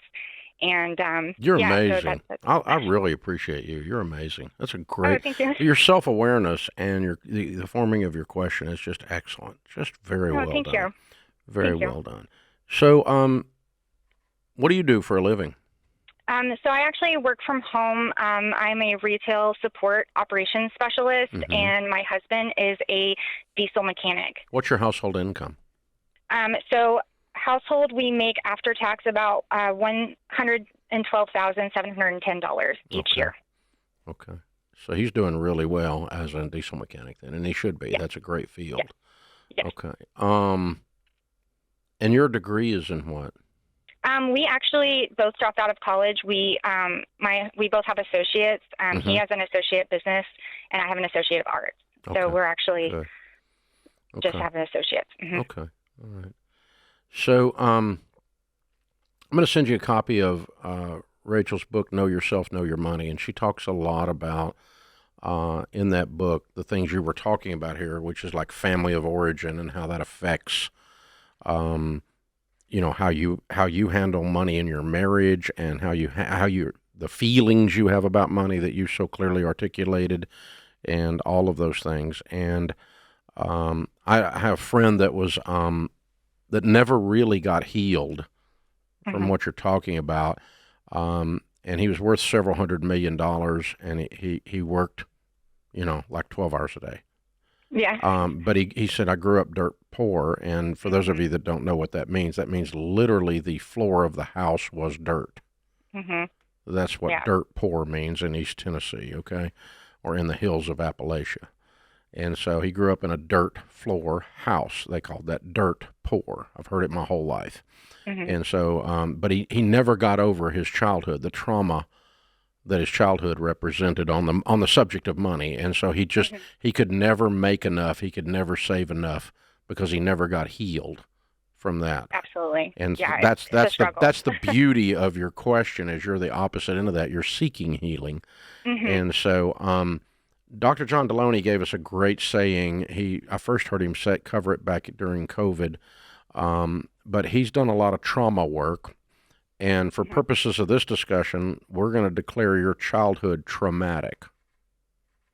That's very fair. At a minimum, it was dramatic, but we might call it traumatic. And he said when you're in the middle of trauma, it has a signature in your body, and so you physically feel like you did when you were a child when you write these checks, because it brings back all those fears, and your body tenses up in exactly the same places it did when you were 12.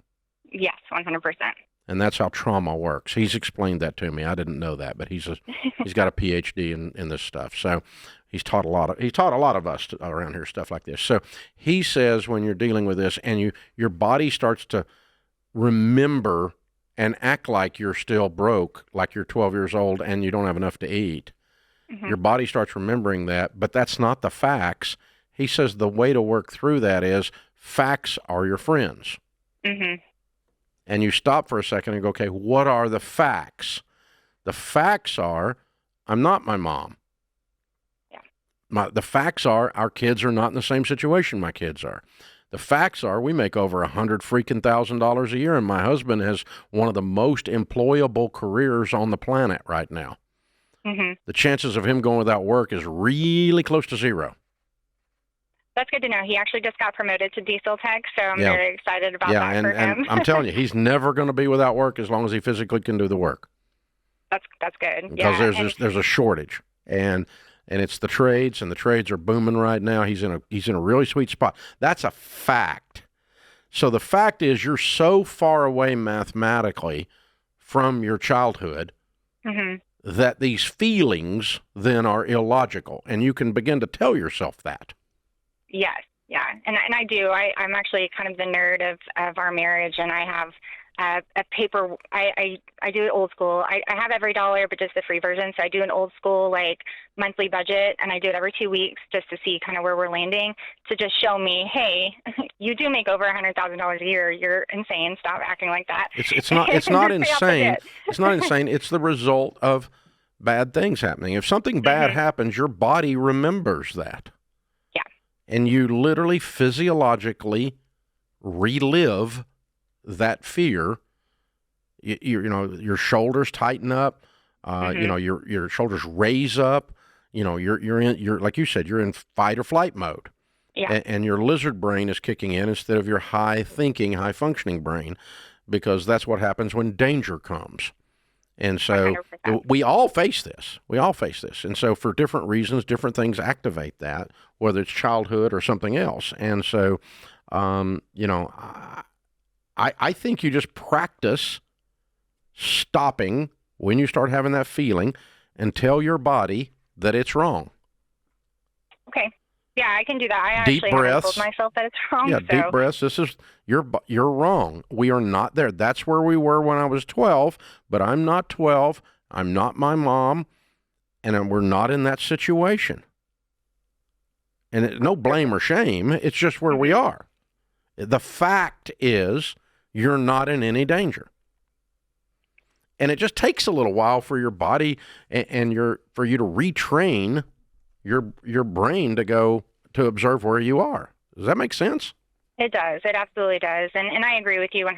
I mean, to your point, the math is there. It's plain on paper that we're not drowning. We just need to work a little bit hard to get out of the hole that we're in. So you didn't say the math wasn't there. You just said I can't get the emotions to stop. Right. That's how what much do you have in savings? Right now we have our baby step one, so we have $1,000, and then we're slowly chunking away. I actually just paid off one of our credit cards. I mean, it was only $500, but I actually just pulled the trigger and paid it off this week. Way to go! So. Okay, we're going to upgrade your every dollar to the advanced version. We're going to pay for it for you. I think you're amazing. I'm so proud of you guys. Keep it up. You know your numbers, and that tells me you're going to get out of this. You're going to be okay.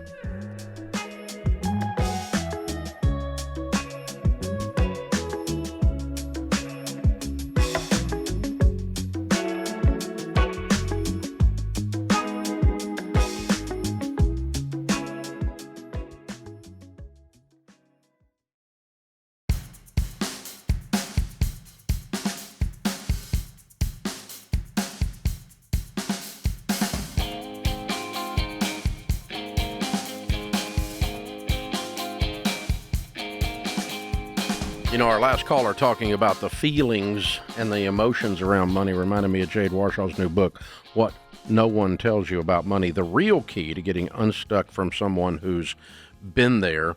This is the true thing here where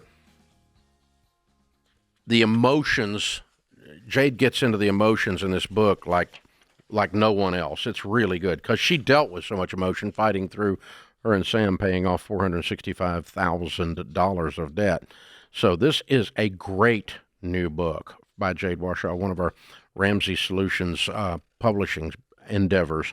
And you can pre-order it right now for $24.99, get over $100 in free bonus items, enhanced audiobook, early access to the ebook, instant access to the exclusive video, Your Financial Checkup with Jade Warshaw.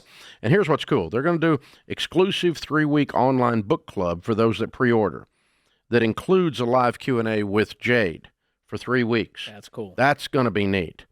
And so, and I promise you, this lady can walk you right straight through whatever you're on, moving you right to where you want to go. And that's the thing. This will get you unstuck if you're on that journey. Yeah, absolutely. Absolutely. It's pretty cool. The book is What No One Tells You About Money. So be sure and get it pre-ordered right now at RamseySolutions.com/store. Paige is with us in Chicago. Hi, Paige. How are you? Hi, I'm good. How are you guys? Better than we deserve. What's up? So I just had a question about saving for my son. I am 24. My son's 18 months. I'm a stay-at-home mom, and my husband and I find it, well, he also does too, we're really looking into saving for our son for big things, school, down payment on a home when he gets older, just big things that will help him later in life get a step ahead. And I was just looking for advice on maybe like how, maybe like investment accounts or saving accounts, compoundable accounts, like things like that. So right now we're just putting $80 away a month for him. Into what? And it's just into municipal fund. It's not anything crazy or special. Okay. Well, there's not anything crazy or special. And it sounds like you're very excited about having a new baby, and that's awesome. And you're good mommy and good daddy. You want your kid to do better than you've done. That's awesome. Proud of you for all of that. I personally would tell you not to use special accounts that are earmarked just for him. I simply would build wealth. You and your husband build some wealth. And then as he gets older, you can reach over and pay for college. Or as he gets older, you can reach over and buy a house and give it to him. And if you want to, those two things would cause him to leapfrog ahead, a paid-for education and a free house. You know, if he gets some knowledge with that and some wisdom to go with that, he could go be a millionaire in 20 seconds if he had those two things alone. But you could do that just out of your personal mutual fund account. You don't have to have a special earmarked for him. He could be your motivation for building that. And that's a wonderful motivation, changing your family tree, right? Oh, yeah, for sure. Yeah. So the key is it's in your name, you have control. Because here's the issue. If he turns 18 and there's $200,000 in there, you have to hope he wants to buy a house and do something wise with it. But you remember when we were 18, our brain was not thinking quite logically. And so that's the danger of just handing over six figures to an 18-year-old. So 529 plan is great for college savings. And then outside of that, if you want to open just a mutual fund account, a brokerage account like Dave mentioned, you can invest for him there in your name. Yeah, I just have you be building wealth. Yes, I would be saving for college in 529 when you get to that baby step 5, wherever you are in the baby steps. But so here, let me give you an example, okay? We saved up for our kids' college, our 3 kids that are now not kids, they're now grown humans, okay? Mm-hmm. And in those days, there wasn't a 529. So we just saved what was called an UTMA, Uniform Transfer to Minors Act, which simply means we opened an account in their name in good mutual funds, and we were the custodian. It was their money, okay? And it grew at their tax rate. And you can do that. And that you could do that, or you can do a 529, either one. 529 grows tax-free, which is the benefit of that. So, and here's what happened, though. When they got to college, we had started doing so well that I just wrote the checks out of the checking account and paid for college. Cash flow it. I just cash flowed it. So that ended up with each kid having a nice big nest egg in the mutual funds. And when they graduated from college, I signed that over to them. And that gave them a pretty good chunk, like the amount of college, right, to get started with. That was pretty sweet. And so stuff like that is easy to do, but there's no, I would not bifurcate something for an 18-month-old, set it aside in his name, create some double backflip trust crap or something, and then hope that all works out. Instead, I think you raise the kid and you raise a big pile of money, and you'll be able to combine the two if they both work. That's the big thing. If both turn out, the big pile of money turns out and the kid turns out, then we can combine them. That's called winning as a parent. Yeah, but I mean, you don't want to give a 18-year-old heroin addict $200,000. You'll kill them because they'll go overdose in a heartbeat. And so that's the problem. And I'm not suggesting that your little guy's going to end up that at all. But I have, in 35 years of doing this, heard some really sad stories. So I just keep it in your name, build a big old pile of wealth, get yourself out of debt, be investing in your 401ks and have some mutual fund investing to the side. And then you look over and there's some money and he gets married and you want to buy him a house and pay cash for it. Tell him never get into debt. And he's a great young man. He's a citizen. He graduated from college. He's making a good money. He's standing on his own 2 feet. He's not living in his mommy's basement, sucking his thumb at 24 years old. And this is a great kid. Yeah, write a check, buy him a house. I would definitely do that. Definitely. Open phones at 888-825-5225. Katie is in Des Moines. Hi, Katie. How are you? Hi, Dave. Thanks for taking my call. Sure. What's up? So just a little bit of background for you. I am just about to turn 40 here at the end of the month, and my husband and I have been married for 6 years. We bought a home 5 years ago, and we were in pretty good shape. We both worked full-time, and then I got sick and had to drastically reduce my income because of that. And we went through Financial Peace University right before that happened. So we were on baby step number 1 still. And we've gotten ourselves into quite a bit of credit card debt at this point. And because of all the health challenges and medical and just so many things. You don't have health insurance to cover most of that? Oh, we do. Yeah. But so I've been type 1 diabetic since I was 10. So I've been dealing with that for 30 years. So that just adds extra finances on top of I'm dealing with some type of autoimmune issue that we haven't been able to figure out. Been going to lots of doctors. Some doctors like holistic functional, not so covered by how insurance. much how much credit card debt do you have? 18,000 right now, and I have 4 different credit cards. Okay. And have you found a diagnosis? I think we're on the brink of it. I'm going to see a rheumatologist here next week. I just found out I have some type of autoimmune thyroid issue going on top of everything So you've else. got no energy. Yeah. Yeah. Okay. I'm sorry. I can barely. You can barely what? I can barely work. Mm-hmm. I understand. I'm so sorry. And you said you're 40? Yeah. Okay. Yep, I will be. And what's your husband's income? My husband, gross income or net? Gross. Gross income is $60,000. Okay. And how much is your house payment? House payment is $1,241. Listen, I think you guys have had the crud beat out of you with this medical thing and the emotions that go with that. I think you've done amazingly well considering everything that's coming at you. I think you really, really have done a good job. So keep doing a good job and get the other side of this, and then you can figure out what you're doing. The house is not causing you a problem, and $18,000 is not causing you a problem. You can clean that up as soon as you get your health returned.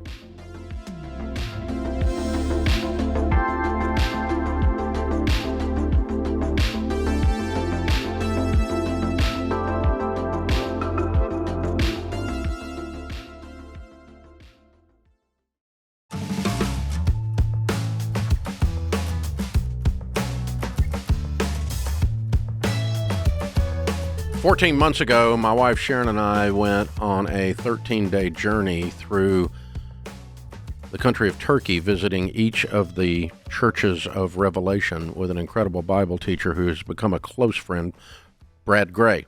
Brad is joining us because Brad's working on a project that he got to tell me about while we were in Turkey, and we've been kind of teamed up a little bit. I've been part of his background vocals while he's been working on this thing, and we've had a couple of events and things raising some money for this because this project is absolutely stunning and incredible, and I want to be able to tell you about it, so I brought Brad on. He has a full-length feature film called The Lord's Prayer, 1 hour and 22 minutes. Sharon and I watched it the other night. It is the visuals and the photography is world class. It will blow your mind. And he spends that hour and 22 minutes unpacking the Lord's Prayer. You've got to watch it. We're going to provide it for you. He's going to provide it for you for free through Angel. It's with Angel Studios, so angel.com/Ramsey. You can watch it for free. Welcome, my friend. Hey, it's great to be here. Thank you. Good to have you. So I know you're working on this, and I know the answer because I've heard you tell this, but I want to throw you the underhand pitch. You've been working on the whole sacred thread concept all through Scripture and teaching Scripture in a way that translates to the big screen or translates to your television screen to where we can learn it at a different rate and a different way. Because when you see the locations, it shifts the learning. But you started with the Lord's Prayer. Now you got an entire book. The book is out, Bringing Heaven Here, which is a book on the Lord's Prayer, and 122 minutes on the Lord's Prayer, which we all just recite like, bap, bap, bap, bap, bap, bap, and we're done. Yep. And but when you unpack it the way you do, it's pretty incredible. Yeah, well, I appreciate that. So what inspires you to write an entire book and do this feature film on the Lord's Prayer? Yeah, well, it actually began 7 years ago without any thought of a book or a film or a television series, but I was actually just sitting down and reading the Sermon on the Mount, and when Jesus gets to the Lord's Prayer, he prefaces it with, "And this then is how you should pray." And I just had a moment where I was like, I think he actually meant it. And which was almost embarrassing for me. I've been leading these study trips since 2010. I was a pastor for more than a decade. I've been in church world my entire life, and yet the Lord's Prayer wasn't something that was part of my daily regimen. And I just realized at that moment that I needed to do a very deep dive for my own soul. And as a result of going through it and seeing what was there, it was much deeper, much wider, more compelling than I ever knew. And because it started to transform my life, my faith, my prayers, my thoughts, and just how I went about life every day, when we started to work on this idea to create the highest quality documentary series that's ever been done on the Bible, it was like, then let's start with the Lord's Prayer. Everything is contained in that. Yeah, that it's all there. Yeah. But then we can go deeper and wider even from that. But let this be the jumping off point. And as I said, what gave you guys the idea to go to the location? Because you're standing next to the pyramids, you're standing next to the Nile, you're standing, in all these different locations where some of the singular words in the prayer were originated, like Father is the opening thing. Right. Our Father, and then you do 10 minutes on Father. Yep. And, what made you come up with the idea to do that? So my first study trip to the Middle East happened in 2006, and it completely revolutionized my faith because you hear all these stories growing up, and then you actually go to the locations and everything fits, and you're just like, oh, this thing is real. And just being there and walking it changes the way that you engage and experience the story. And so when we wanted to put this documentary series together, most people would think, oh, well, Jesus is giving the Lord's Prayer in Israel, you're going to be in Israel. We're actually in 6 different countries for this opening film and season, because all of these pieces are connecting around the Roman Empire. They're connecting back to Egypt for the Exodus story for Jesus. And so we just knew that 99.9% of people, even just professing Christians, will never set foot in the Holy Lands. And we wanted to bring that not just to people in America, but all over the world, to be able to see these locations and allow them to make some additional connections to connecting the dots of Scripture. That's incredible. Well, you call this prayer a framework for transformation, and I'm reminded by our mission here at Ramsey. We're in the transformation business. Yeah. For your money, your work, your life, your relationships.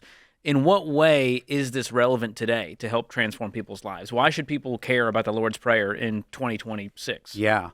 Well, the greatest thing about the Lord's Prayer that was kind of really revealed to me was this is actually the most distilled place in Scripture for helping people to understand who God is, why Jesus came, and what's our purpose here on earth. And that's one of the things that you guys do such a great job with, is helping people to be very clear and focused on what's important and doing the right things in order to live life the best way that you can.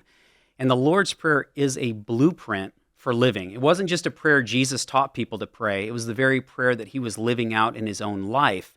And I've come to learn that over the last 7 years in particular of praying this prayer every day, it's the singular most important thing I do every day to recalibrate to what is the most important aspects of life and how do we live life well as a result of it. Wow. Was it N.T. Wright that you were interviewing that said he prayed it every morning? Yes.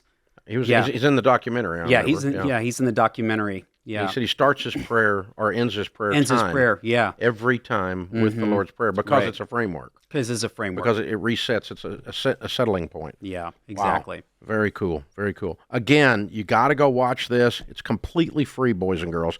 Go to angel.com/Ramsey. Angel has made it free for you guys. And you can watch it there and stream it and just pop it up on your screen. Sharon and I watched it the other night. The premiere was done here at the Ramsey Event Center a few weeks ago. I was out of town, missed that, but I heard it went real well. It was awesome. And a lot of people were, I was getting texts from all my friends that were friends of yours that were in the audience watching it going, "Hey, Brad, you got the thing out. It's going." So in the last couple minutes that we've got, talk about daily bread. Yeah. I'm glad Give us this day our daily bread. Yeah. I love this part of the prayer because actually you mentioned N.T. Wright. He wrote a book a number of years ago where he said the problem with asking for daily bread is that we get there too soon. And that so oftentimes when we open up prayer, we have kind of a laundry list of all the things that we want to ask for, that we need. And what's great about daily bread is it actually comes much further down in the prayer where the rest of it kind of sets the frame for what are we called to do? How are we supposed to partner with God in the world? And daily bread really becomes about asking God for what is essential for the task at hand. Like when we're called to do something, what's essential? And the thing that's so great about the daily bread piece is that it also reminds us that the whole prayer is in the plural. Give us this day our daily bread. And when you dig into just what daily bread meant and what Jesus was inviting his community into, it's not just asking God for the things that you need. It's also supposed to cause you to pause and ask the question, how am I being generous so that when other people are praying, give us this day our daily bread, can I play a part in being the fulfillment of their request? So it's actually part of the prayer that really inspires a sense of generosity. And too often we get so caught up in asking for things or pursuing things that don't actually matter. I mean, the number of calls you guys get in, people are making bad decisions because they're pursuing the wrong things. And they're pursuing the wrong things in the wrong way. This is a part of the prayer where we're going, okay, God, what is essential? What do I really need? And how can I be generous with what you've given to me so that when somebody else is praying, give us this day our daily bread, I might actually be that answer. Yeah, good reminder. Brad Gray's the president and CEO of Walking the Text, where he literally walks you through the text in different locations. That's what Sharon and I were doing with Revelation churches in Turkey with a group there and with him. It was absolutely incredible time. The new film, it's a full-length 1 hour and 22-minute feature film. You get to watch it free. Angel.com/Ramsey. It's called The Lord's Prayer. Recommended heavily. And, of course, Bringing Heaven Here is the companion piece book. You can get it anywhere great books are sold. I assume Amazon? Yes. Yes, Amazon for sure? Yep. Okay. Be sure and check it out. So, Bringing Heaven Here and the Lord's Prayer. My friend, I'm proud of you. This is really good work. Thanks for stopping in. Yeah, thanks for having me. Appreciate it. Brad Gray, ladies and gentlemen.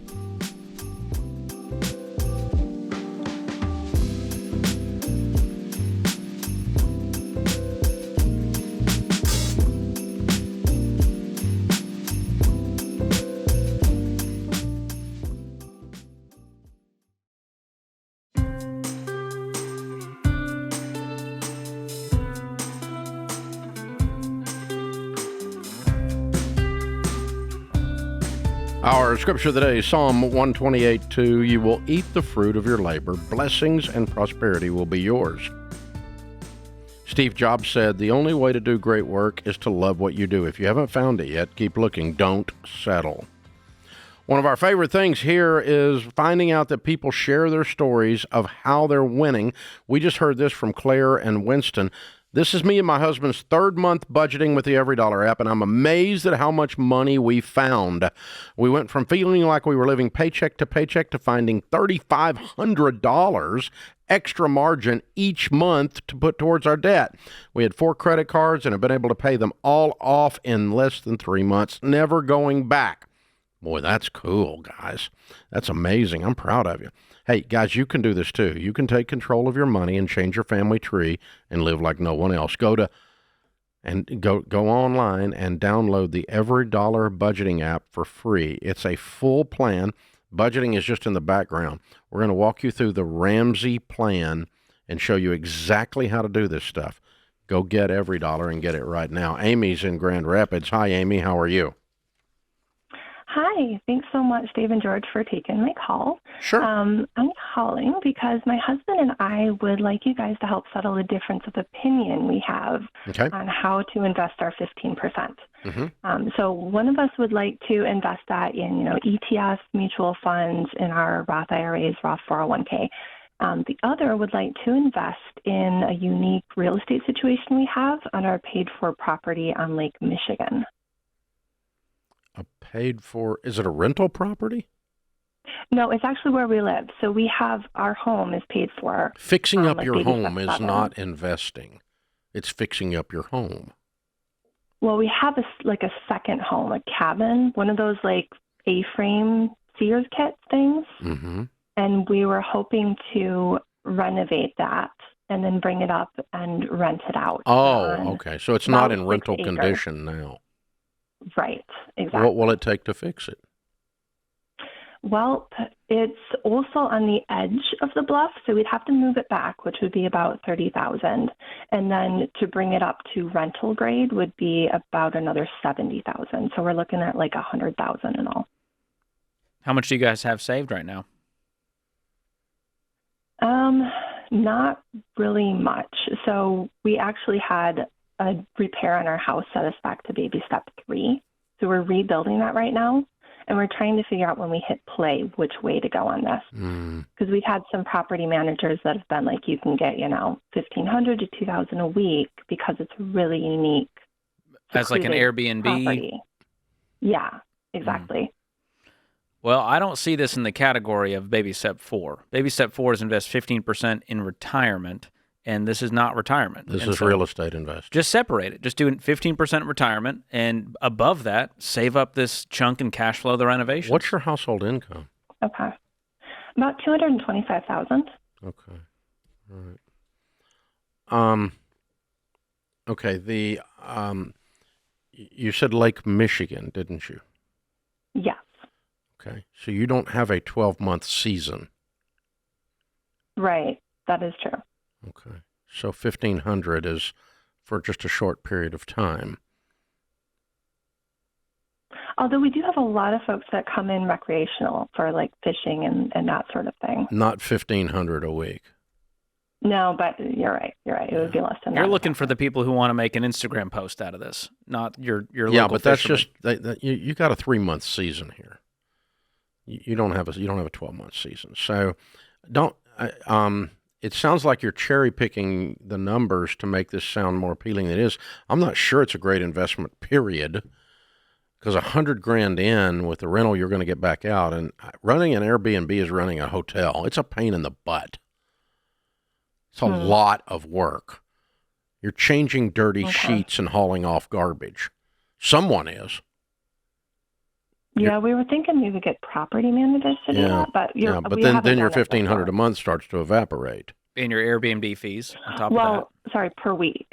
I'm sorry, $1,500 a week. But yeah, but that's only for a short period of time. But so, yeah, I think you need to run a realistic pro forma on this instead of throwing the $1,500 a week around and acting like that's a 12-month roll. It's not.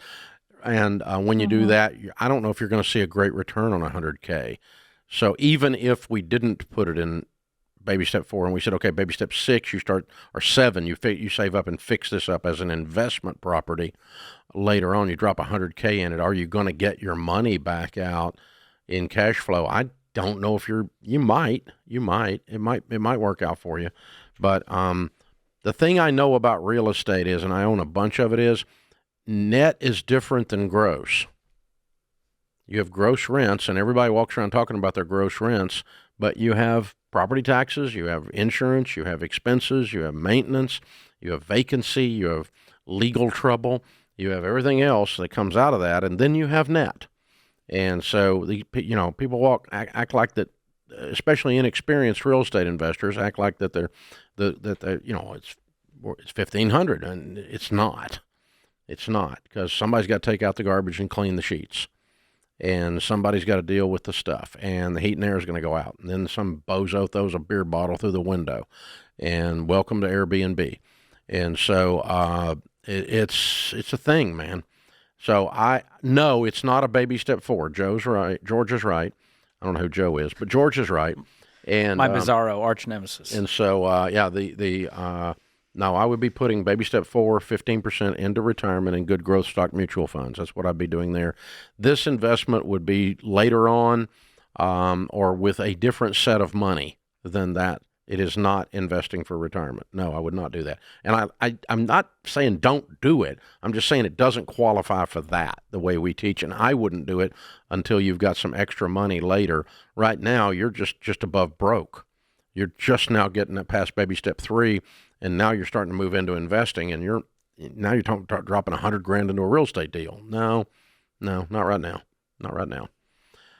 Hope that helps. Hope I solved the argument. I think I came down on her side. I think the husband's not happy, but that's okay. We'll live. You'll live to tell the tale. Yeah. Ben is in Phoenix. Hey, Ben, how are you? I'm great. How are you guys doing? Better than we deserve. What's up?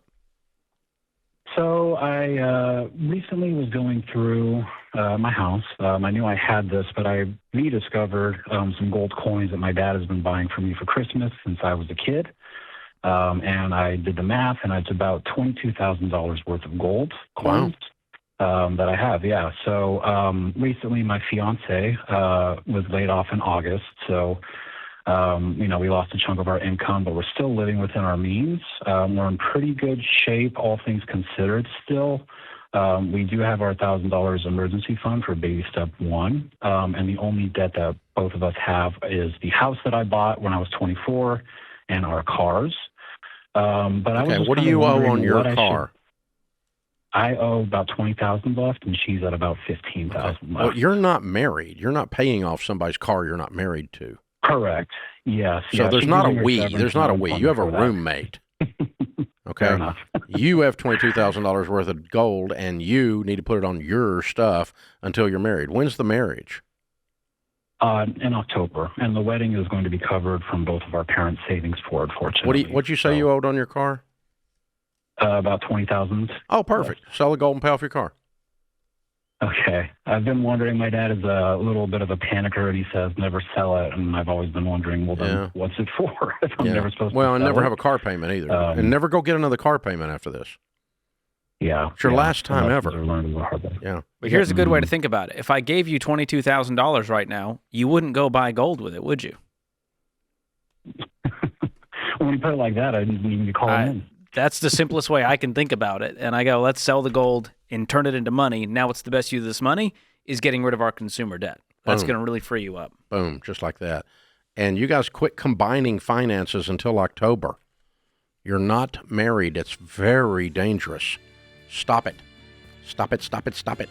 That puts this hour of The Ramsey Show in the books. We'll be back with you before you know it. In the meantime, remember, there's ultimately only one way to financial peace, and that's to walk daily with the Prince of Peace, Christ Jesus.